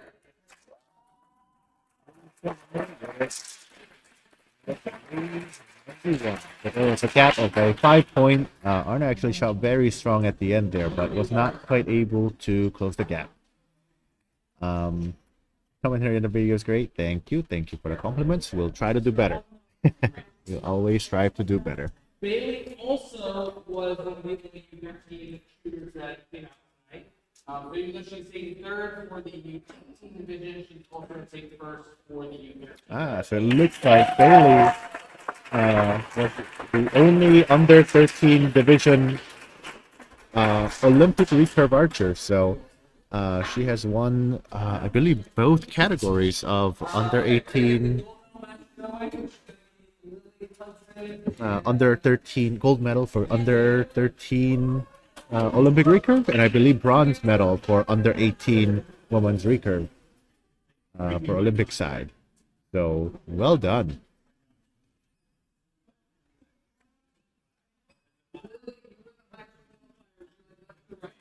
We'll be resetting our scores, and I'll need to figure out our archers' names once again.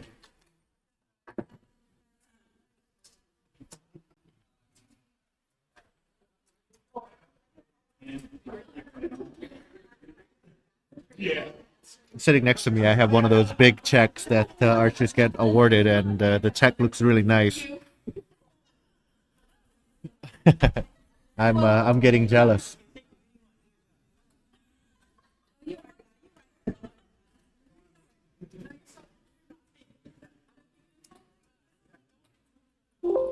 I just want to remind everybody that you don't have to get jealous. You can always enter and win the check on your own will. And so maybe next year, if you're just watching, come on out and come play with us. We are located in Mount Lake Terrace. We're the Nock Point. We have a very nice indoor facility. And if you're not intending to compete, that's totally fine. Maybe it's not for you. I love archery. It is my peaceful place. We got lots of friendly chatter between our archers, so that's good. Gonna gesture at Scott here to give me the names of the archers.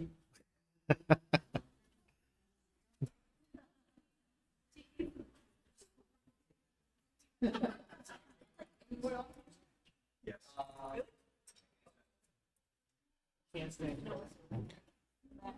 Just don't fall off.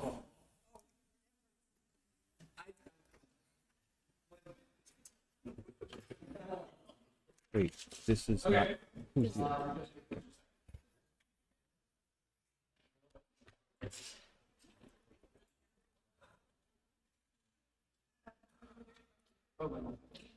Apologize.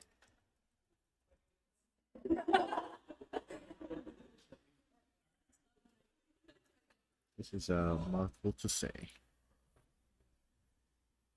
We got Anastasia on the closer end and Lily on the far end. First, it is a 10, might be an X10. Very nice shot. That was Lily. Oh, Anastasia going through the clicker a little early. Good choice of letdown. Plenty of time on the shot clock.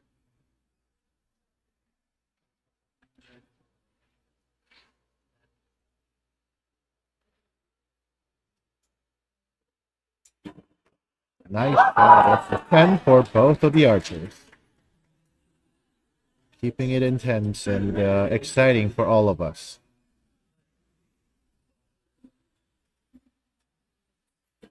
Shot a little bit to the right. That is a 7. Definitely in.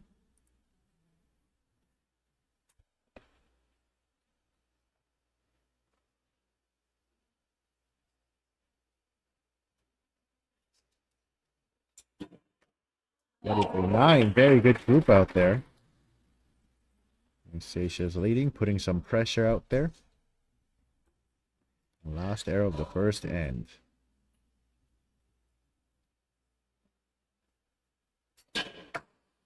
There's a 7-8 liner. It looks to be out. We'll have to adjust our target cam again because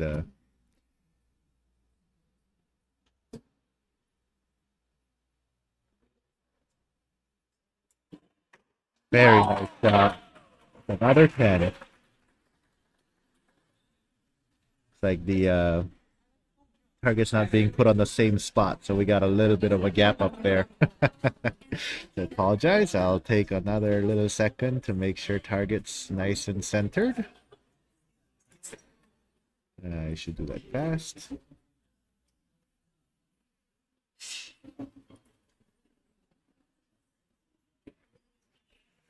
Before our target runners go and block up the camera. We got our coaches again coming up, making sure they're all hydrated and chatting them up, making sure they're confident.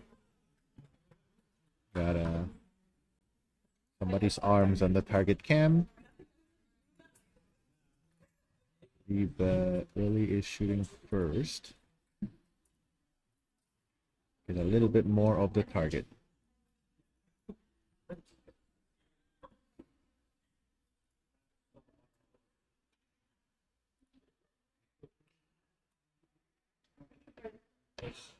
Okay, so the shot counter has started. Lily will shoot first.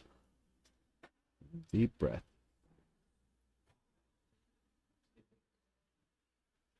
A little bit of shake here. 8. So very nice starting arrow.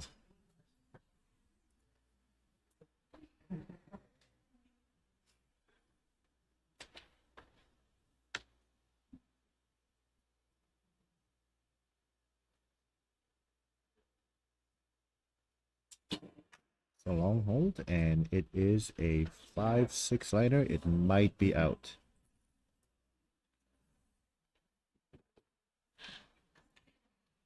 I did not update the scores. I believe that shot is out. Okay, it happens.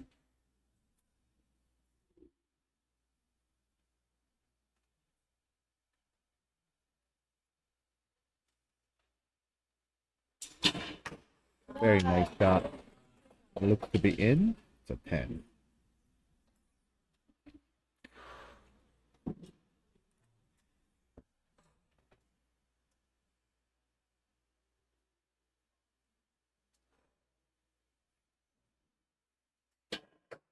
Very nice group.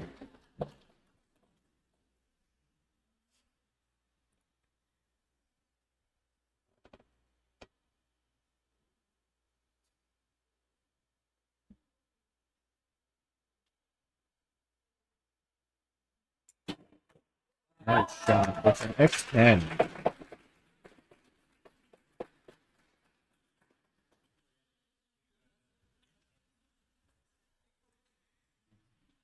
Take a quick second to present Carson. Baker with his check for $32. Wow. Looks like Carson has won $32.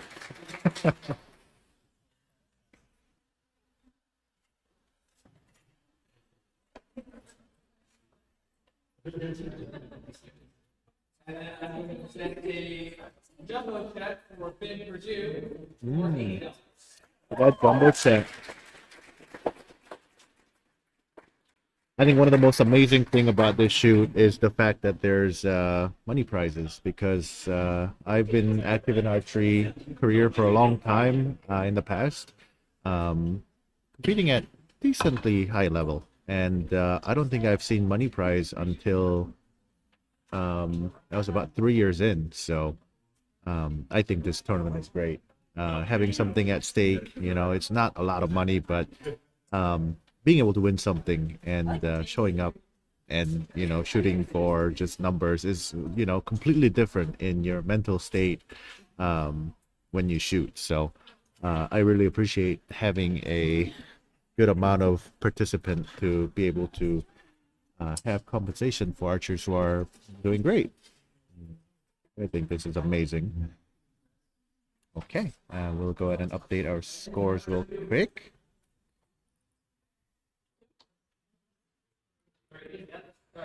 Yeah, we all get confused. And number 3.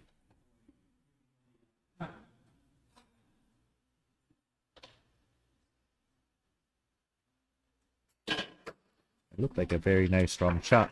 8 high.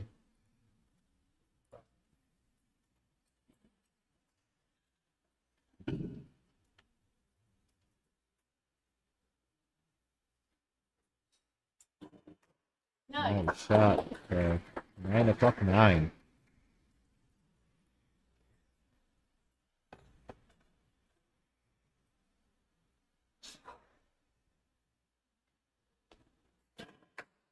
That's a good shot. That's a 9-8 liner. It looks to be in.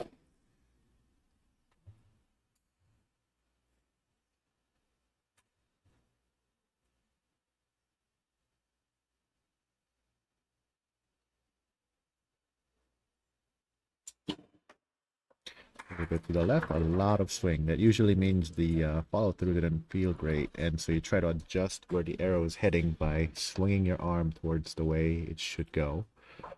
Sometimes it works. That's a 7-8 liner. I believe that is a 7.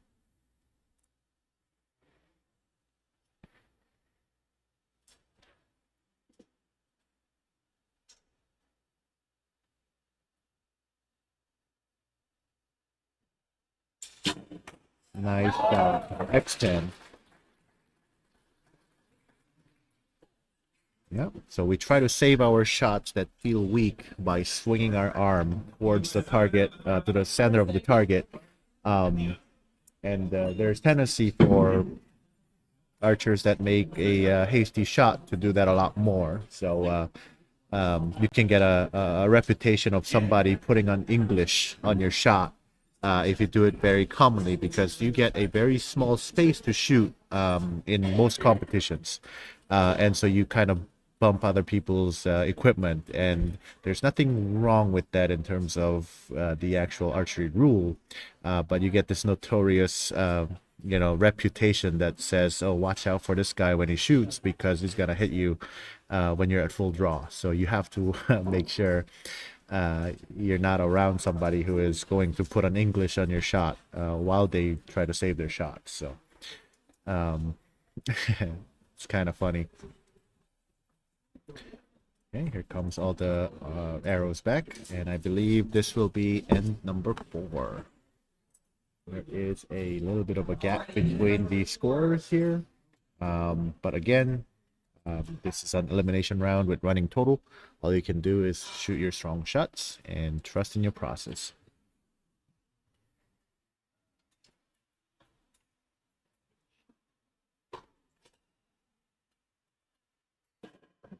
Very nice strong shot. So 9 low.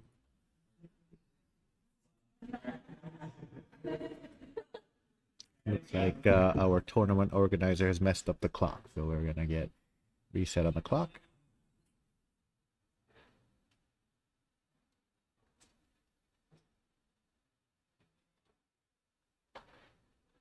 A little bit to the right, it's a 3 o'clock 5. Looks like somebody's bumped our camera.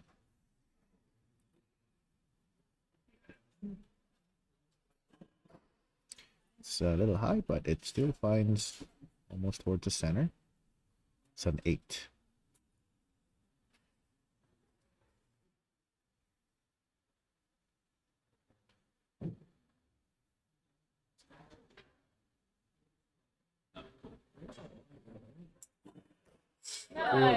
That looks like a 9-10 liner that might be touching the line, which means that it will award a 10.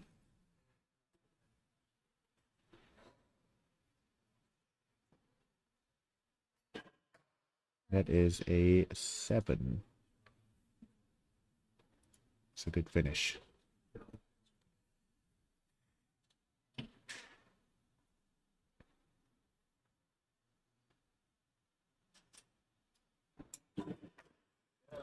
Shot. That's a 7-8 liner. Definitely in. It looks like Anastasia will move forward.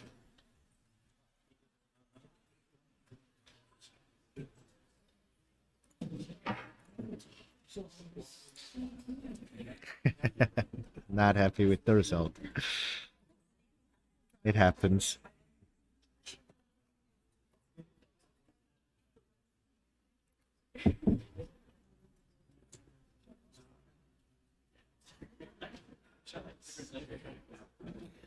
Can actually hear the athletes really taking deep breaths, almost like huffing and puffing before you shoot. But because archery is a sport where you're squeezing your muscles together, that works as a very good reset. Looks like Anastasia is moving forward. And here's the winner. Score of 103 against 88. Congratulations. Okay, next up is Bow Hunter Division.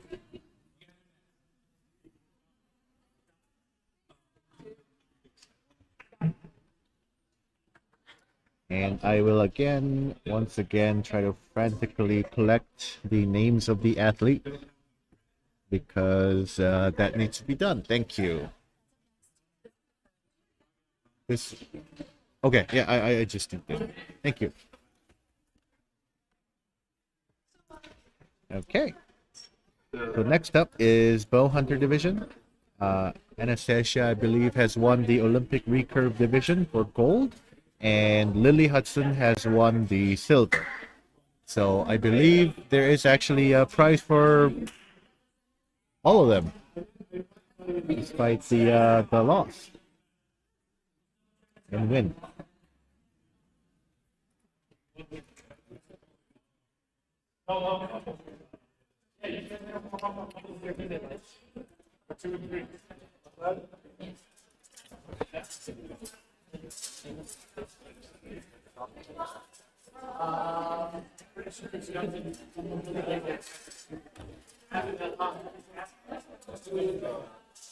My friends used to joke in Archery World Cup and in the Olympics that usually the bronze medal winners are happier than silver medal winners, because you have to win to win a bronze medal, but you have to lose to get a silver medal.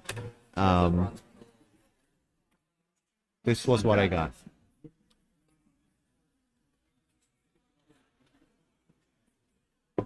It looks like we're missing a scorecard and therefore an entire set of match. Sorry about these notifications.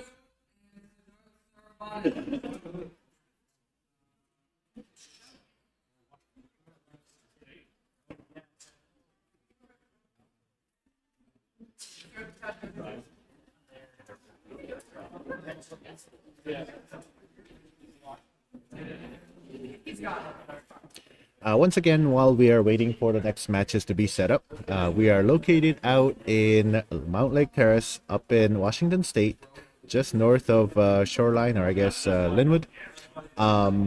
We are a pro shop and an archery school. The Next Step Archery, you can see all the way in the back there. There's a little group of blue shirts out there. That's our youth team, I believe. And then behind where I'm sitting is the pro shop. And one of my most favorite thing about having an archery shop around is that you can try out all the gear before you buy them, unlike Amazon. So please do come in, and if you're interested in archery, try out some bows. If you're already an archer and you're interested in some stuff, you can come in and try them. My favorite to play around with is actually stabilizer and dampeners, which can be found in the far inside of the shop section. So come on and play.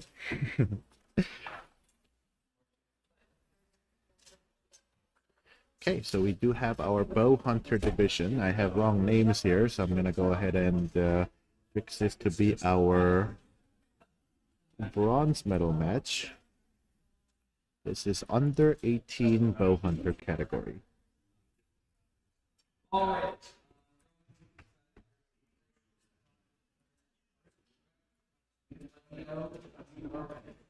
Okay, so hopefully I got the spelling right here. But we have Rowan Liu on the far side shooting first. So let's go get him.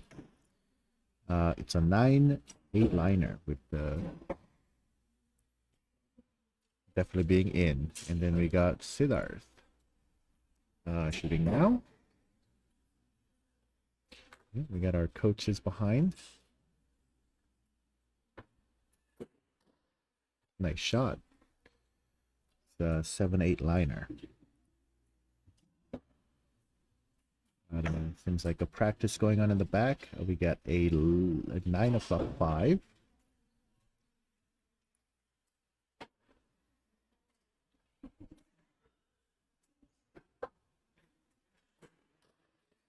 A 8-7 liner, definitely in.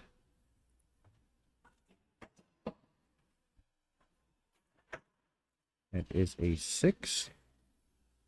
Got a group on the left side.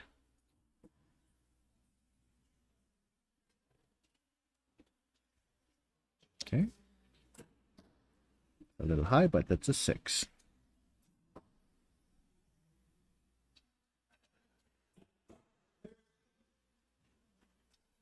Okay, so we'll go ahead and collect those arrows. I'm gonna fix this target cam real fast. I apologize. Targets keep getting put on the off center. Funny.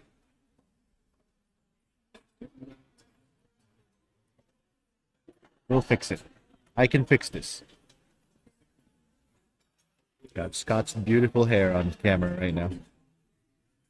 Okay, so I believe on the bow hunter category, you actually cannot move your sight in the middle of a competition. So you just have to adjust based on where the arrow is going. One of the things that I'm seeing right now is that Siddharth has a very thick jacket, and the bow's actually, the string's making contact with his jacket. So I'm wondering if that's the reason why there might be a little bit bigger grouping on the target than normal. But it is a very cold day, so I respect the decision to keep warm, because cold muscles contract a lot more and your shoulders go up when you're cold, and it actually makes a very inconsistent shot. Go. We got Rowan going again for a shot.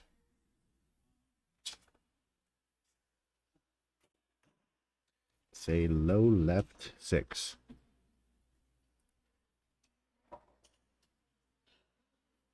Deep breath.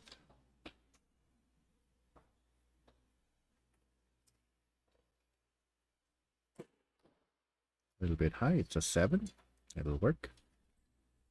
I didn't update my scores here. Okay, I believe that was another 6. Go, full draw. A little bit of a shake. And it still finds the 7-6 line, and I think that is it. It's a good group up there. And a good group down here. Very nice, right in the middle. A 9. And last arrow to be shot for this end.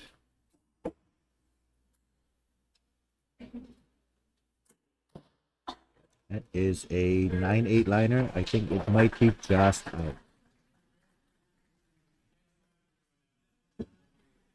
I think it's kind of hard to get a scale of how big the target is just because it's zoomed up here. But the center of the target is just, I believe, 4 centimeters wide. And for those of you that live in US, that is just about an inch and a half. And so these archers, while they're not shooting right in the middle of the center, if they were hunting, they would definitely get something to celebrate over the Thanksgiving. So, you know, it is an amazing feat here, especially with a fixed pin, because once you start shooting towards the left or right, you have to adjust your body rather than your sight, and that's pretty hard. Bow hunter category also, you have to have a shorter stabilizer, so if you're shaking, your shot becomes a lot less stable. Stabilizer is that little rod that's coming out of the bow, and it removes torque out of your bow, like a very low group forming for the one here. So he needs to shoot a little bit stronger or higher. And right here, this time, nice shot. That is a 9-10 liner. It looks to be just out.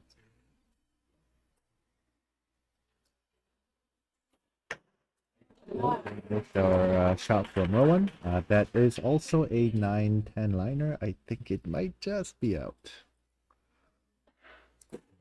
Shot a little bit high. It's a 5. Not shot by Rowan. And it is a 8-9 liner. I believe that's just slightly out.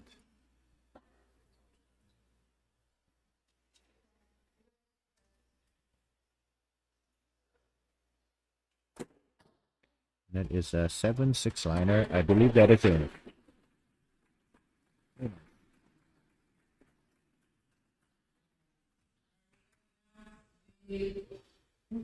U18 Olympic picture bracket. In third place, we have Bailey Bidet. Got our winners from our previous matches coming up to collect their checks. Payday. Okay, there's everything coming in.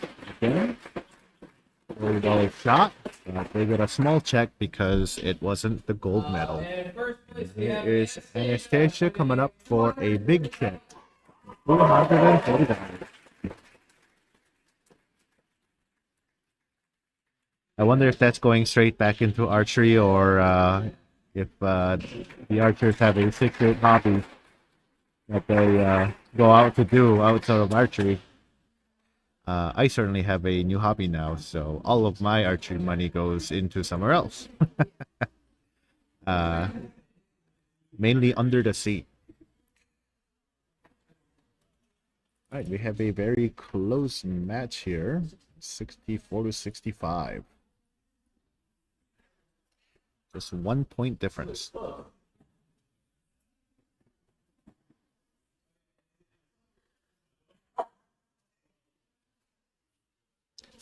Okay, this All will right, be one- final end unless there is a tie. We got Rowan going first.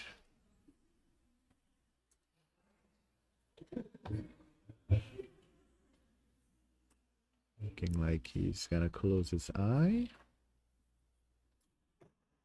Nice. High 8.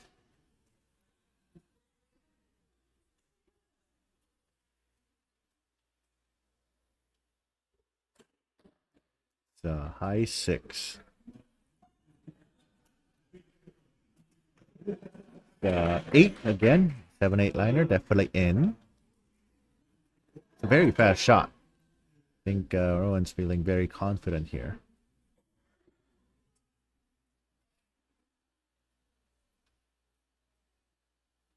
A little low. It's a 3-4 liner down right.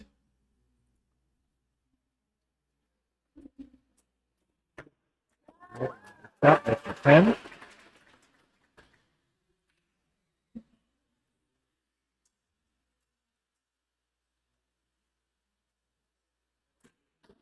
Yeah, that's a 9. Very strong finish.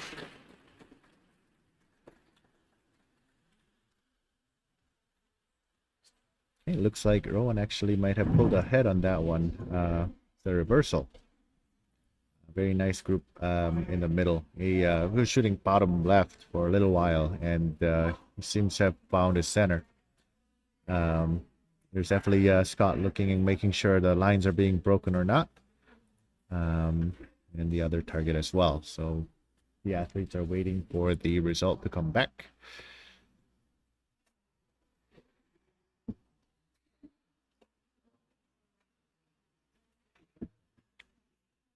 Actually, an interesting thing that I've noticed is that one of the shooters was closing their left eye.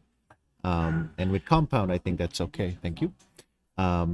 Because you have a thing called peep sight, which allows your bow to be aligned perfectly. Hold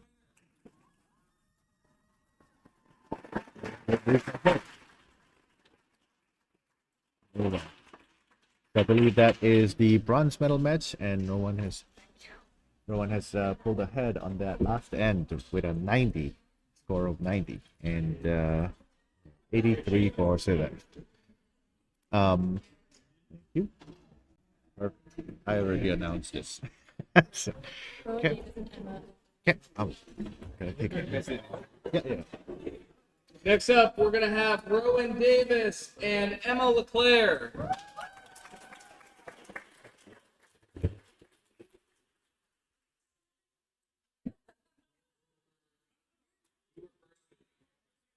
Go ahead and reset the scores. And hopefully the target doesn't move, but it might.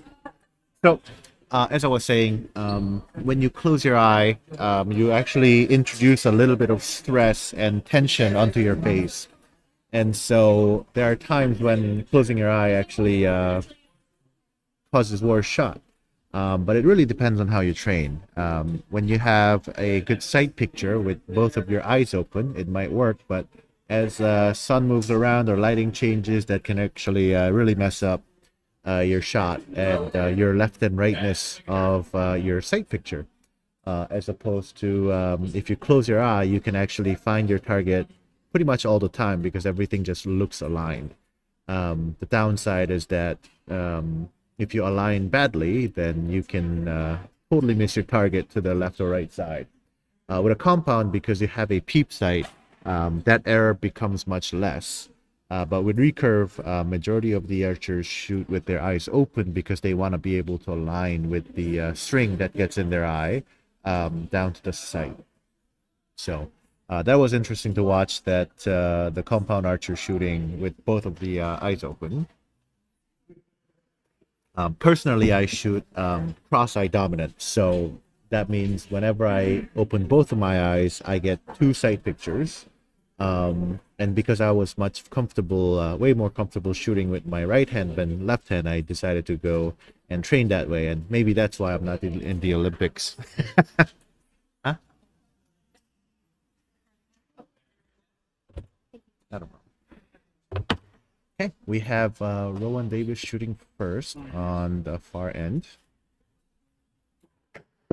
Looks like a nice strong shot. Looks like a liner. It might be out. We'll have to see. Okay, we got Emma Leclerc on the front end, and we got an 8 starting out.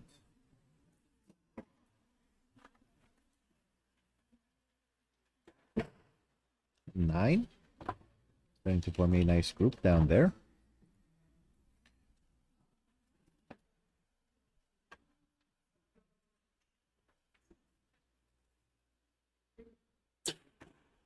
So 9 high. Another nice group is forming up on the top side of the target. Oh, that was a very fast shot. That's an 8 liner. The 9 o'clock.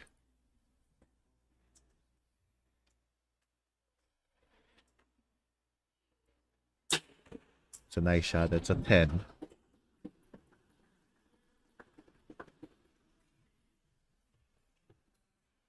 The range has become a lot quieter with the as the time goes by. I'm sure the athletes and the spectators are feeling the time passing by. It's actually a very fun sport to do. It's a tough sport to watch. And so I remember some of the friends wanting to come and spectate archery, and I told them to please bring a book because they'll be baking in the sun for at least 4 hours. And most of my friends that showed up the first time, they never come back. I respect all the coaches and parents and friends that are out here to support our athletes here, because I know it's I've shown up as spectators, and I've shown up as an athlete, and I know it's a lot more fun to shoot than sit there and watch. Okay, we have our results back. We have Rowan with 25 and Emma with 26, neck and neck. I believe Rowan's shooting first. Miss Davis. That's the first shot. So 9 right.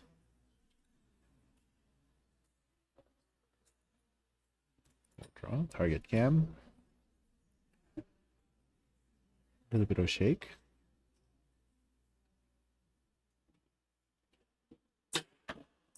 Nice.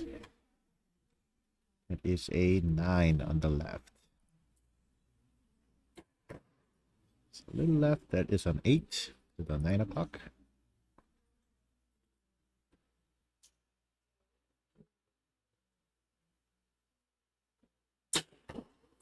The 9, a little high, just out. That's a good shot. That's an X10, I believe.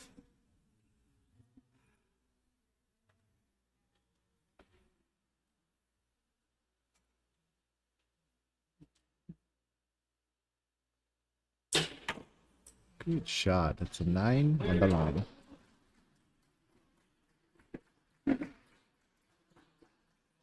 The thing to look at when archers at full draw is actually, if you look at the stabilizer, which is the little rod that comes out of the bow, you can see how much the archers are shaking, because the purpose of having a stabilizer is to reduce the amount of torque being introduced by the archer. So if you see a lot of shake on the weight at the tip of the stabilizer there, you know the archer's struggling to find the center of the target. And so I was seeing a lot of shake on one of the archers there, and ended up getting a pretty tight group down on the range. So I was very surprised. Usually, there's 2 choices. You either force that shot and try to center that shot into the target, or you can let down and reset and shoot again. And in the nature of elimination rounds or set plays, you get very little time of 30 seconds for each shot. So if you have a very long and stable process, it's going to be very hard to reset. So sometimes you just have to force that shot. Number 3, it's a high 9. Yeah,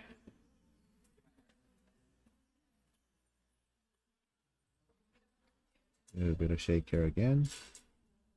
Trying to get to the center. And nice shot. Looks like a 9-8 liner. It's a good shot. It was an interesting shot because her thumb was hesitating quite a bit there. A little low. It looks about a 7-8 liner. If you look at Rowan's thumb here, she's got a good shot here, so there's no hesitation there whatsoever. Very good shot.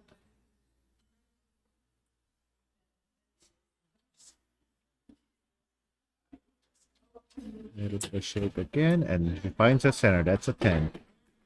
Very good shot. I forgot to update the scores earlier, so I apologize.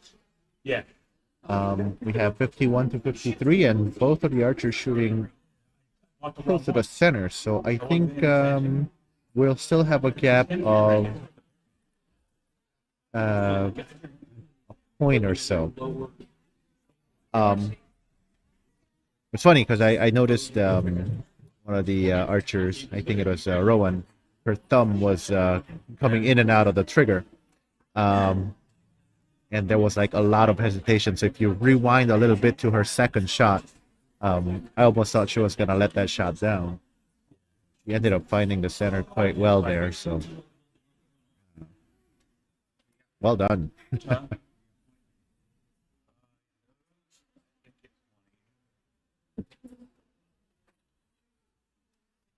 The arrows are coming back, getting shuttled back. And we're gonna almost even up the score. There's a gap of 1 point. Lots of pressure. Remember, this is the medal match here, so I want to catch up 1 point. Nice and strong shot, but it's a little high at 8.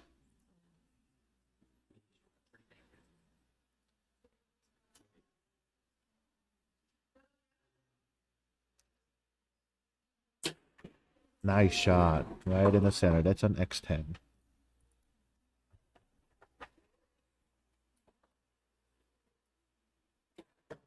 Good shot. That's a 10.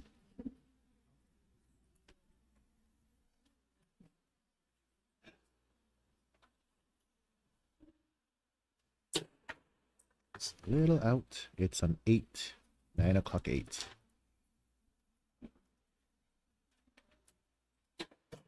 Oh, it looked like the arrow actually bounced out of the center, unfortunately.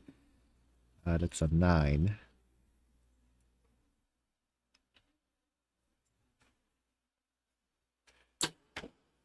Oh, that's a 10. So I believe, unfortunately, I think this is something that I mentioned during group elimination. So if you shoot very thick arrow or large radius arrow on a single target, there's a big chance that the arrow will bounce out. So I think Rowan actually had a good chance to tie this up here, and the arrow actually just decided to bounce out, as opposed to Emma's got very thin arrows, so there was no chance for those arrows to really contact with the top 10 and bottom 10. So a little bit of unfortunate situation here, but that is something that you have to decide to do. Choose to shoot a single spot target or a 3-spot target. And a lot of the times, compound archers will opt to shoot a 3-spot, but without magnification, it's going to be pretty rough because it's much harder to get the target acquisition with a smaller target diameter. It looks like Emma will move on to become the winner of the bronze medal match. What is it? Archers can't catch? That might have been the final match of the bow hunter segment. Sorry, that is Emma winning the gold and Rowan winning the silver there. Very well done. And this is the whole reason I bought Very nice and close match. It's always exciting to watch a close match. We're all holding our breath in the last couple arrows here. Forget, I went in the Walgreens.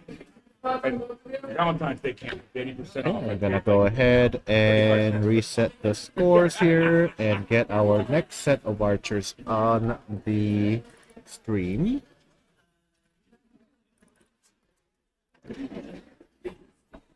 All right, ladies. We This is have when you're a done. Juana Ademir. I hope I'm not butchering that name.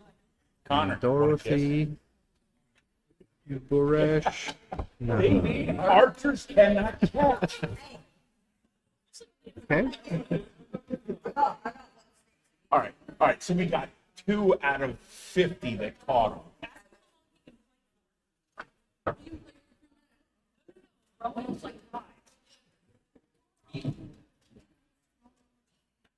Uh-huh. Good try.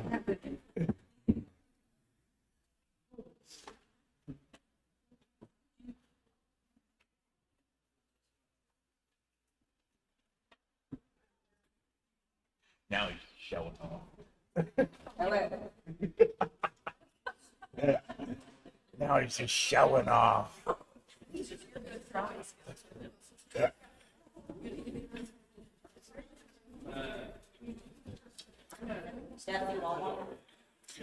Which one is Dorothy? That one over there. Dorothy? Far Okay. one. The far one. Okay, so we have Dorothy and Juana. Dorothy is the one on the camera right now. Juana is the one in front.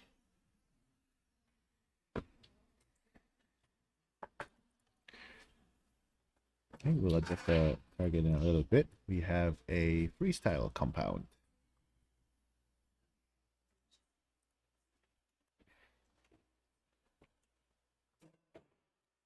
It's a low 9.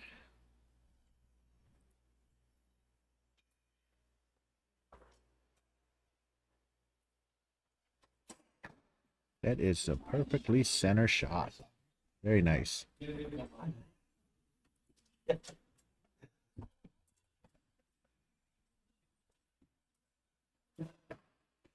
little low, it's on 8.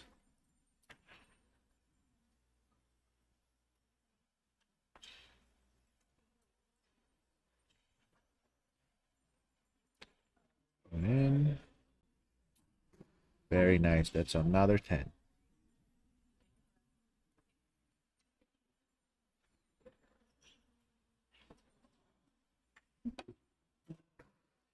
That is a 10-9 liner. Definitely in.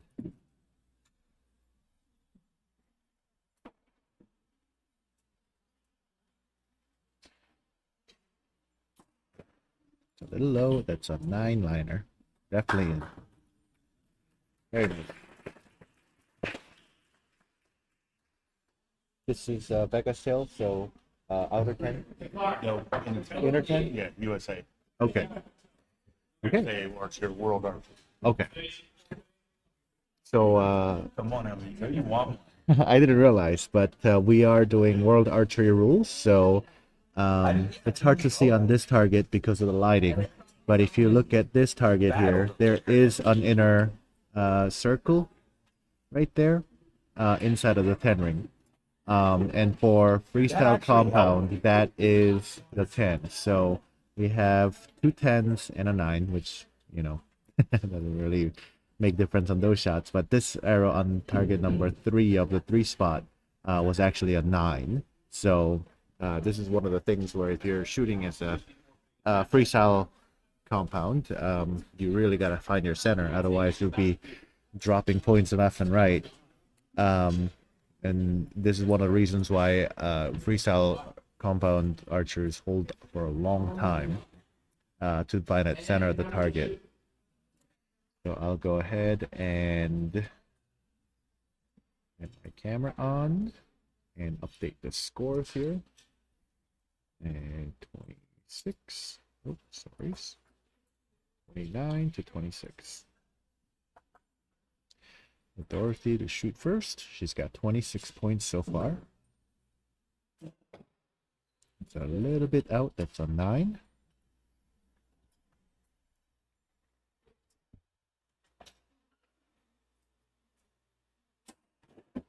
It's a little out as well. A low 9. Go ahead and change this filter real quick so that we can get all of the target.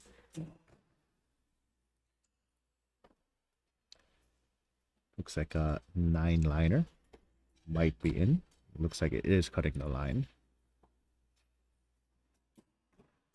That is a 9 still, because even though it touches the outer 10 ring, it still counts as a 9 for World Archery, for freestyle compound. And the last shot, again a 9, so 999. They're shooting, both of the athletes are shooting very fast.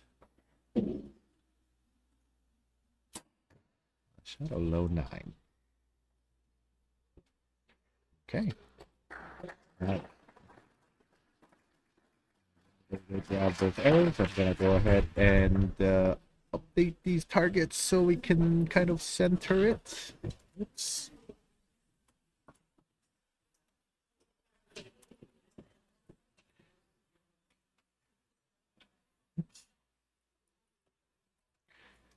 I apologize for the target flaring around. Our volunteers are starting to put targets up in a very crooked manner, so it's kind of hard. Come on, they can be better.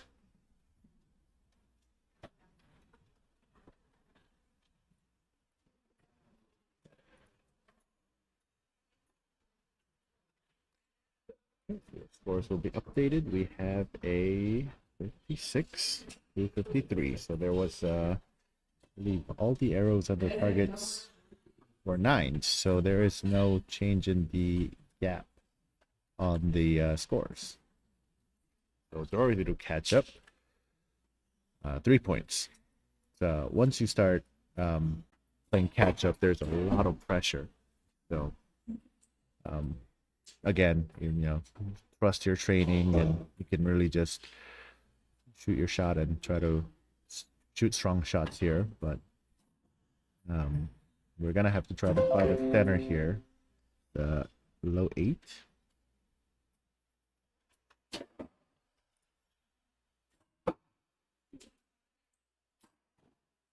The low 9.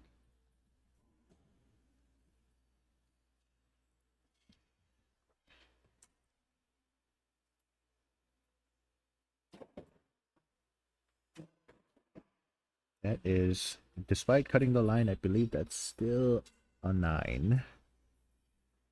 You have to cut the inner ring. That is an 8. Low right 8.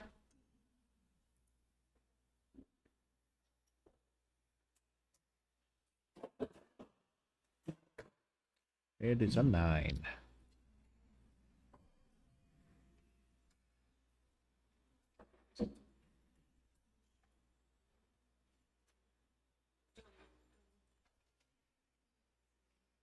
Oh, a little bit of shake, but that might be cutting the inner 10. That might be a liner. Nicely shot. I think that last arrow is definitely a little bit out.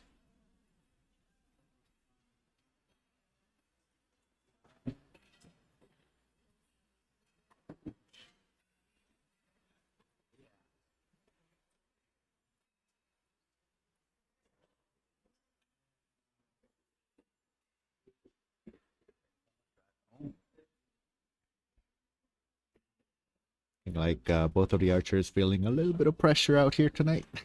I played the arms crossed. Maybe it's cold out here. I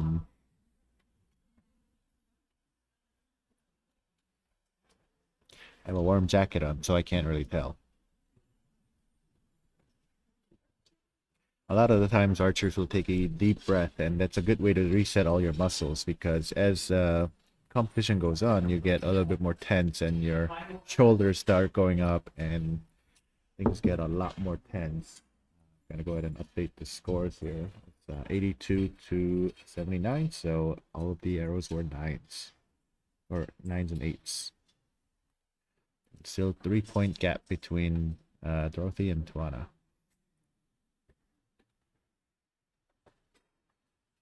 An 8. Low 8.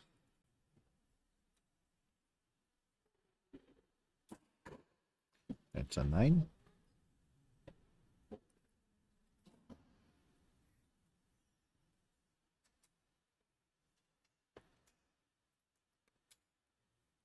There is a 7-8 liner. I think that's definitely in.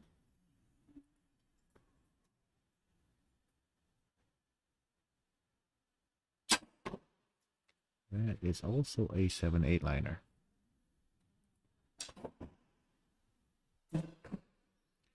And another 8. 3 8s.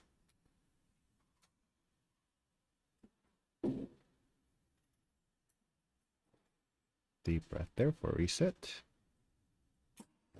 And a good shot. Very nicely finished. Yep, so it's usually very beneficial to take a deep breath because you want to make sure your muscles are getting all that oxygen. A lot of the times when you are holding your shots, you are depriving your muscles of oxygen. So it's a good way to get all that muscle firing back up. Almost every time, whenever I was competing, I would feel like I'm out of air shooting. And one of the things that I realized to fix that is to just hyperventilate a little bit before the tournament and reset everything. So, very well done at the end there. Trying to reset and getting your muscles fired up for the last strong finish. Updating the scores to 109 to 103 for a win for Tuana. Very well done.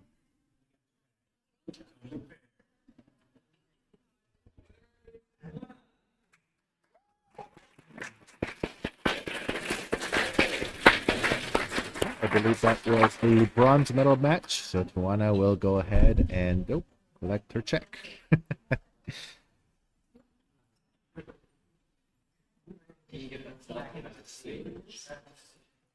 Sorry about that. We do have a nice logo. This is the first annual Nock Point Knockout that is happening on the weekend of February 20th to 22nd.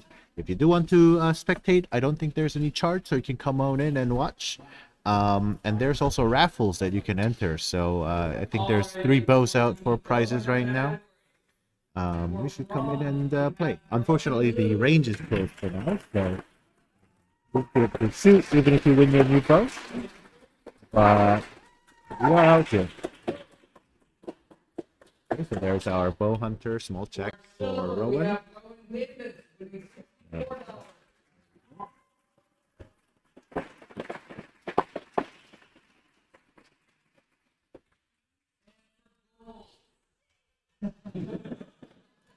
And for gold, we have Emma Claire winning.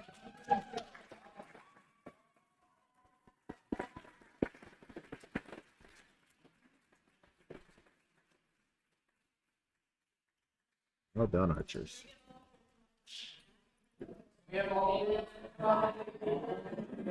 I'll say that they have won more money than I have in my entire 14-ish years of archery. It is a hard sport to compete in.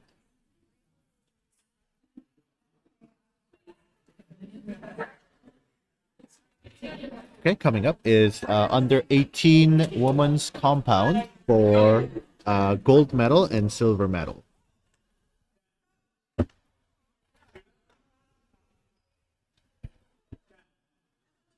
The only reason I buy them, like, what's wrong with you?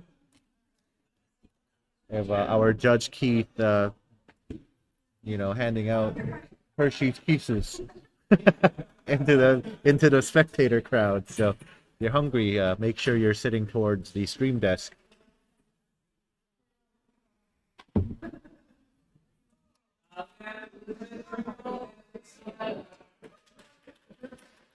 Okay, so we have our gold medal match for freestyle compound. We have, let's see, right here, we have Elise on the front end here, and Elizabeth Right, ladies. on the far end. We haven't decided who's shooting yet, Oh no. and I will also have to make sure the target is centered because the target's been moving around on our camera a little bit. I'm not a fan of that. Makes me a lot more work to do. I'm gonna go ahead and check the targets real quick. That one looks good. And that one looks a little low. And I'll go ahead and fix it right now. No one rooting for. I got it.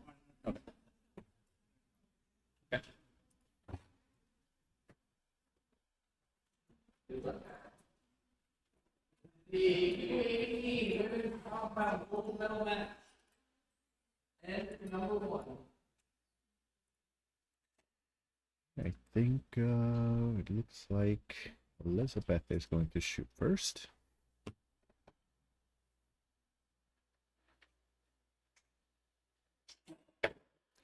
It's 9. It's cutting the outer 10, but not quite inner 10.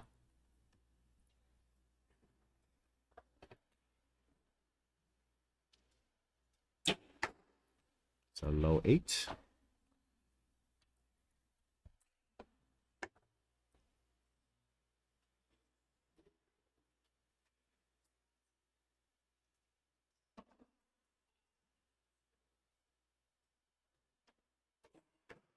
A very nice and long hold, and very stable as well. Low 9 though. Just out. So 9.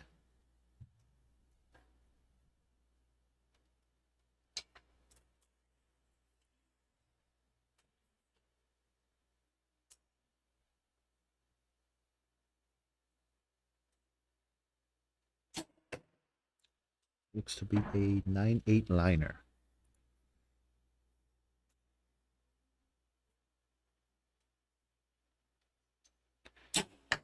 Shot finishing strong. That might be a 10. Looks to be just out, if you were to ask me. If you get a nice judge, you might get a 10.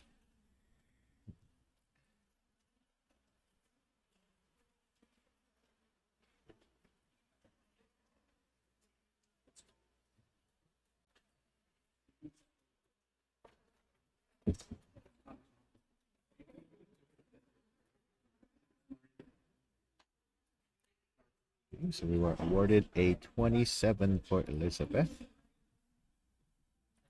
And I believe it'll be 26.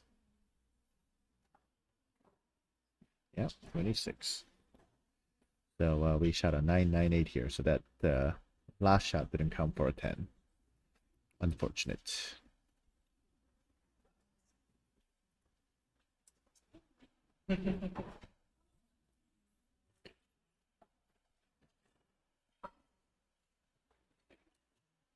And number 2. 9 more arrows to go. 1 point gap.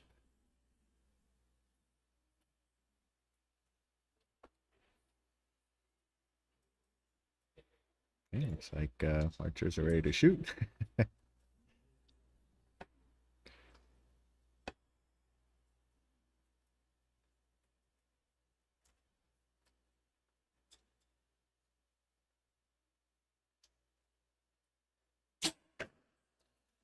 Be a 9. A little bit of flicker going down there on the camera.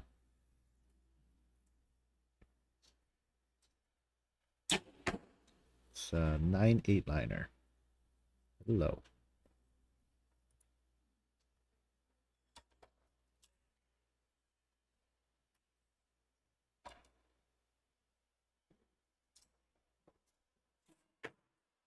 Nice. That looks to be a 10.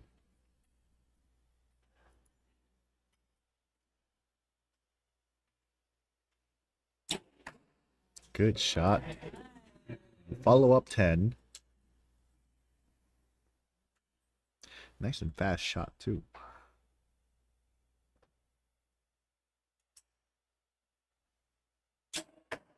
It's a 9.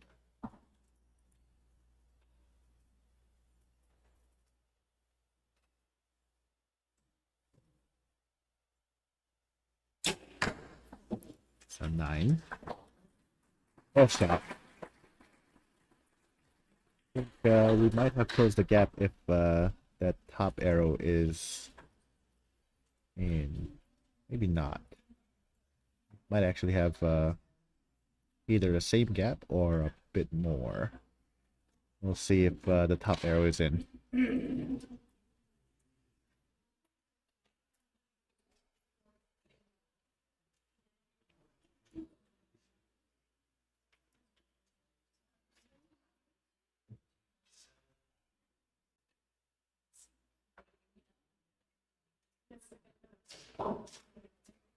Actually looked like that top arrow was out.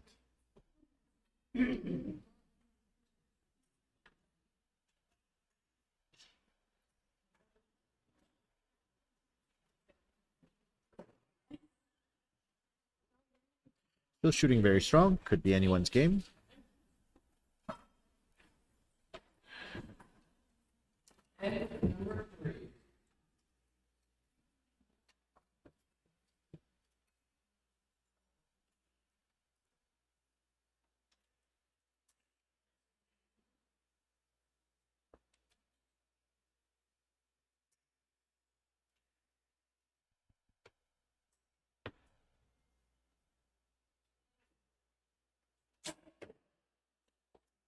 Little high. Still a 9.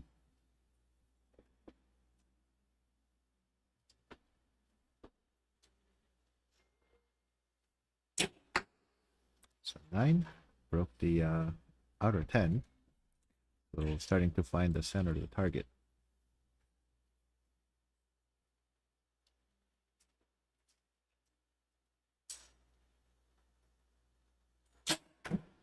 Very nice. Seems to be a 10 there.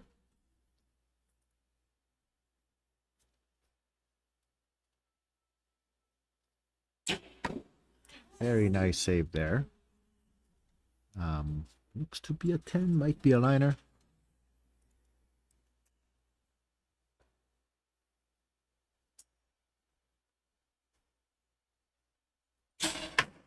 Nice, that is a 10. Good shot.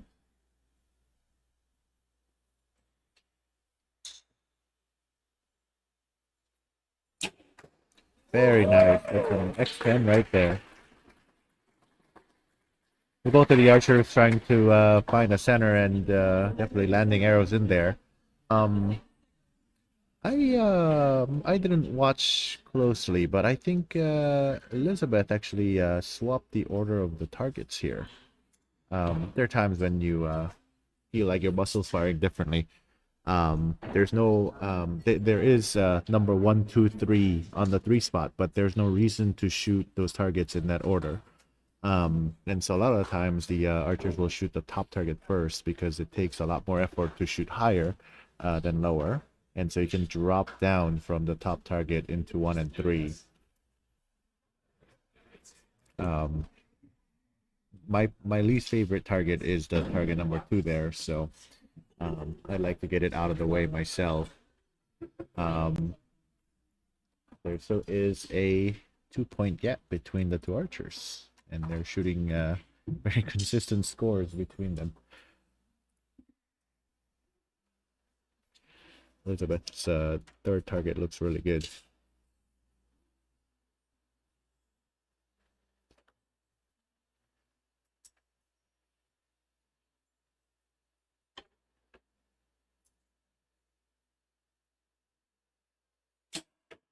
Very nice. Dead center. A little bit low, but I would take that any day.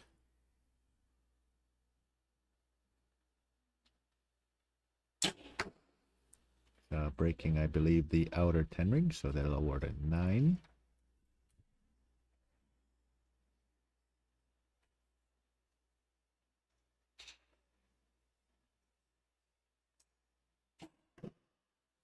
Good Good shot, but a little low. That's a 9.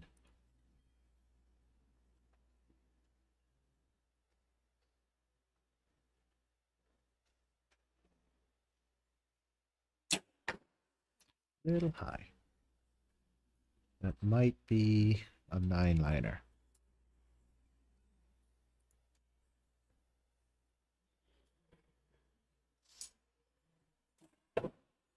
That is a 9-liner as well.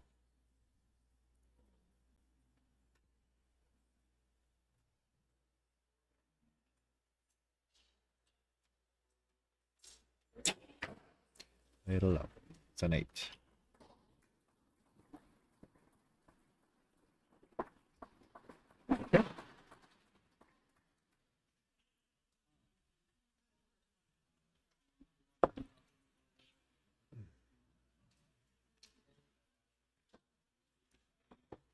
So I don't know if anybody noticed there, but at the end of that shot, the arrow I think came off of the arrow rest. The type of arrow rest being shot here is called the lizard tongue, and if you pull with a little bit of torque, your arrow actually pops off.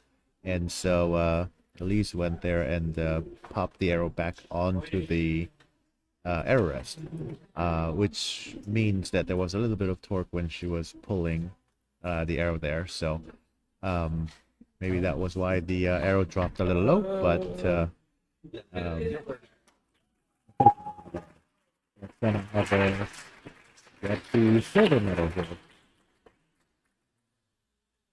So we got a score difference of 112 to 108. Very well done by both archers. Actually streamed this on YouTube because I was intending this to be a format where people would come in and watch after the tournament's done. But actually appreciate everybody showing your support out here and watching this live. It is, getting kind of late. And to me, archery is a 6 to 9 o'clock sport. So lots of passionate viewers out there, I see. Thank you for all the compliments, and thank you all for supporting this stream and the Nock Point and all the archers that are out here today. Dane Schuler and Aiden Smith. Okay, we are getting into our next matches as well, so I'm going to go ahead and try to set this up. Nag at Scott for the next set of names here. Close to me. Get away from me. This is for gold medal match.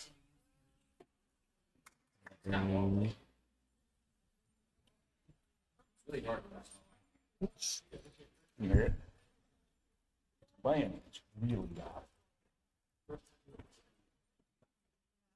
And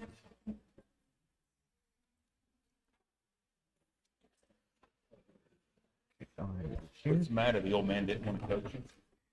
I don't laugh.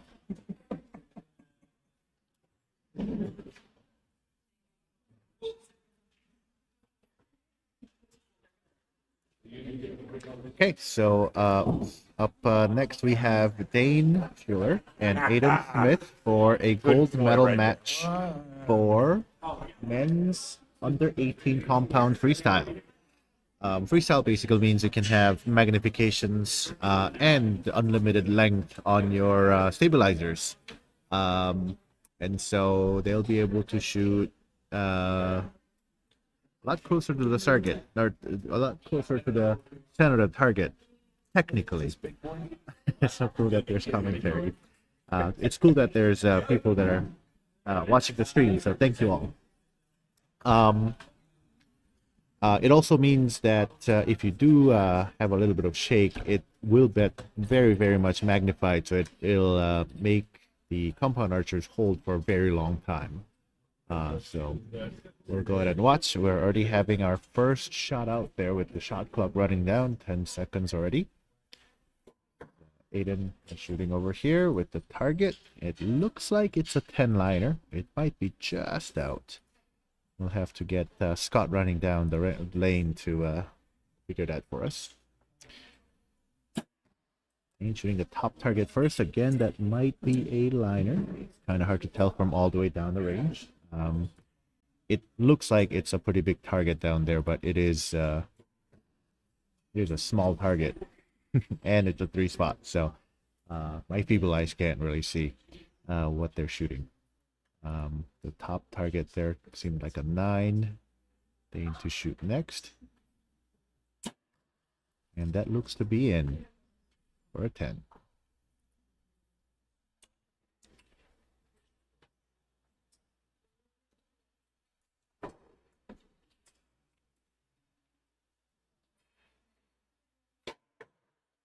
That is another liner. Lots of liners here. All of his shots are, Aiden's shots are to the left.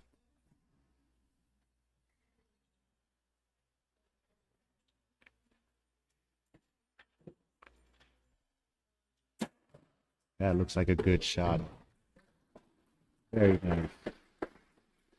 So it looks like that's a 29 here, or maybe a 30, depending on the line turning up the top target. And a 29 or 28, so neck and neck. So we'll see.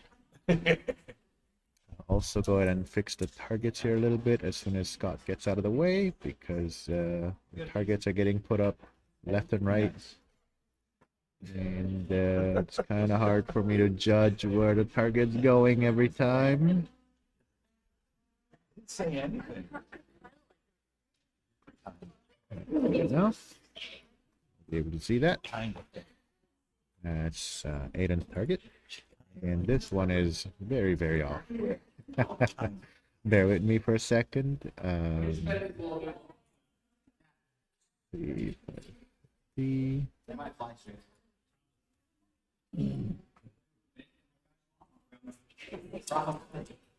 Gave my old arrows. Okay, so the target's a little bit crooked on the down the range, but it actually doesn't matter when you're shooting at the target, because the targets are circles. But on a camera, it's very ugly to see. Okay, and to shoot first. I'll update the scores here. Dane to be shooting running total of 30, with Aiden following up with a 29. The first shot looks to be just out for a 9.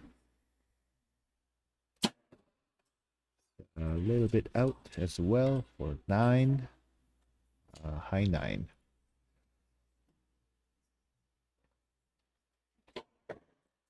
It's a little bit to the right, so both of the shot being right, maybe the sight has moved a little bit too much to the right this time.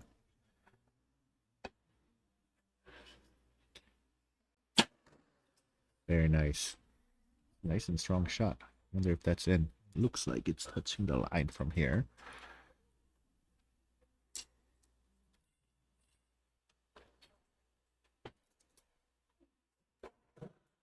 Oh, a little low. Looks like a 9-8 liner here.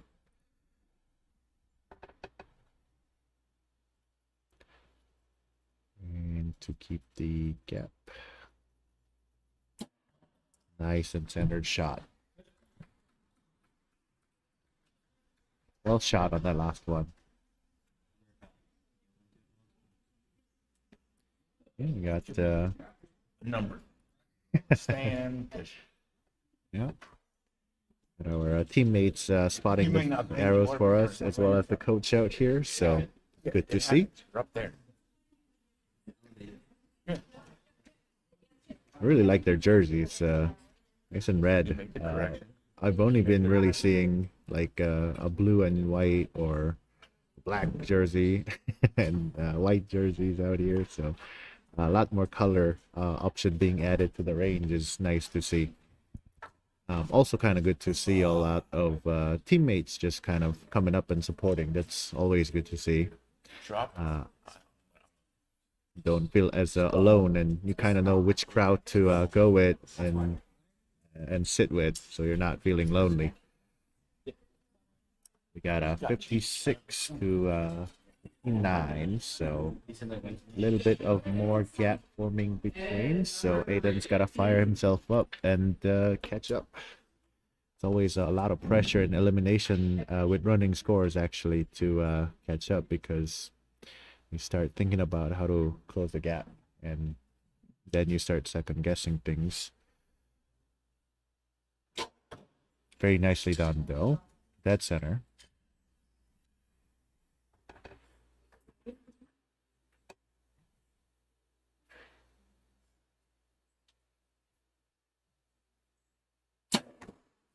Nicely shot as well. Good follow up.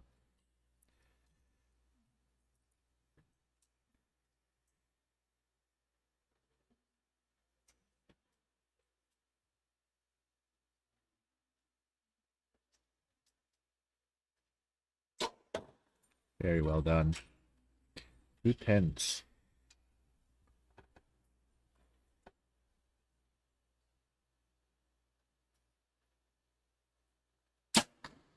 Nicely shot. 2 10s as well, answering straight back. It's a little out to a 9, low 9.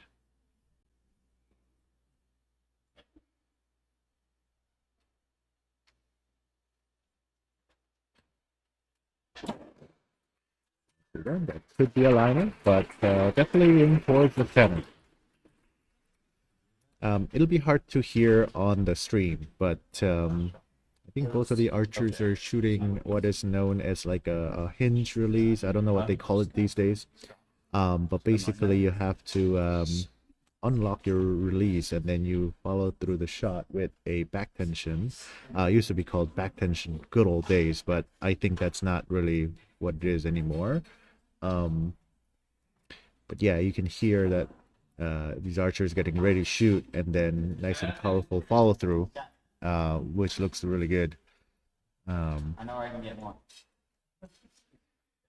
I don't shoot at a very high level compound, so I got a little thumb release, and I punch that thing every time. And what punching is you're anticipating the shot, so you really pull hard towards the time when your arrow's about to go, and you get the feeling of a strong shot, but it's really you're forcing the shot out. So I respect these guys shooting not a thumb release. There we go. Nice shot. That looks to be a 10.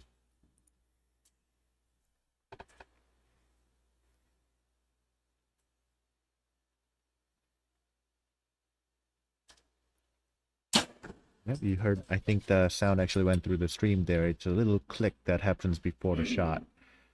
If you listen very carefully, it might be getting picked up by the microphone here. A little bit of shake. Very low.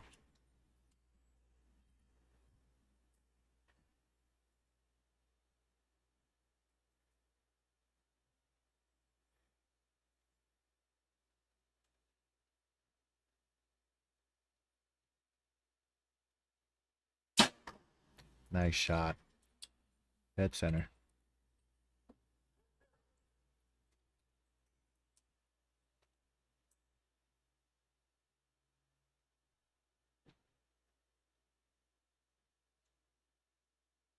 A little bit out towards the 9 up left.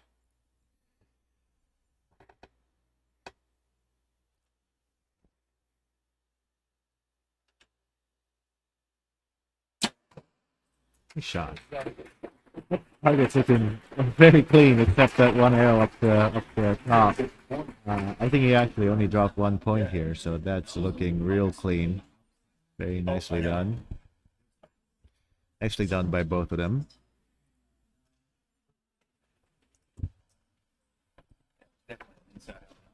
I think back around the 2012 Olympics, people used to do this funny twist in their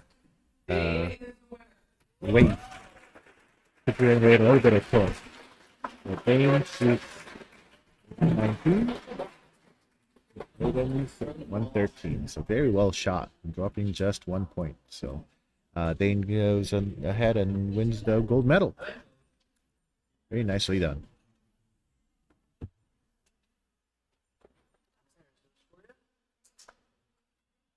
Alrighty. For women's freestyle compound. I believe that is everything today. So I believe we're done for tonight.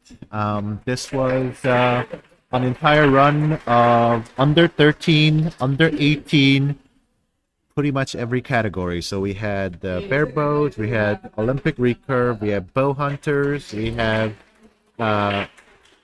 women's freestyle compound, as well as men's freestyle compound.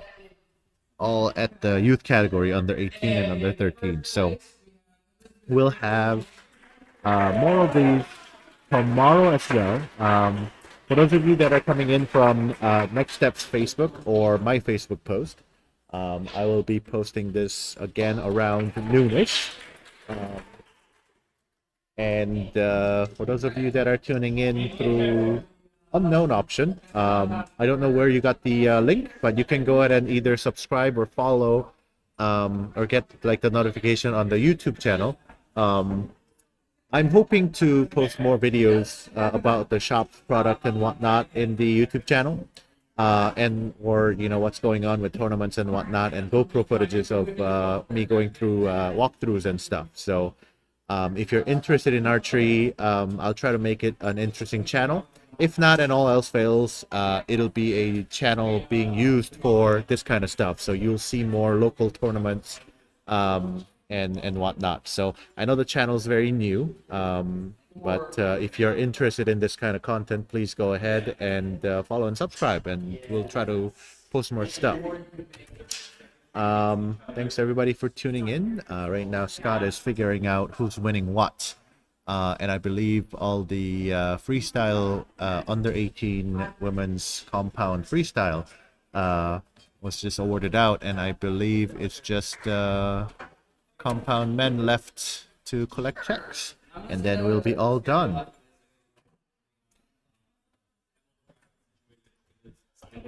Insider information, the links are out there. I am definitely checking chat, and so if you have questions, don't be afraid to ask. There's no I'm a scuba instructor, and I try to keep people alive by chatting with them. So there's never a dumb question or a weird question. Always ask, and I'll try to get the answer out there. And I'm not afraid to say I don't know. And so if I don't know the answer to your question, then I'll try to get a bow tech or somebody who is more experienced to answer your questions. And with that, I think we'll be wrapping up our stream here for tonight. Thank you everybody for tuning in, and we'll be back tomorrow. So I think there's quite a bit more adults participating, so stay tuned for all that stuff. I think the prize pool is bigger too, so there will be more pressure and more people messing up. It'll be fun, I swear. And with that, I will see everybody next time. I'll try to segment this stream as well, so that you can kind of see who's which is competition and which is medal matches and all that stuff. Oh, look, somebody's birthday, so we're filling out a signature. All right, take care, everybody. Have a great night.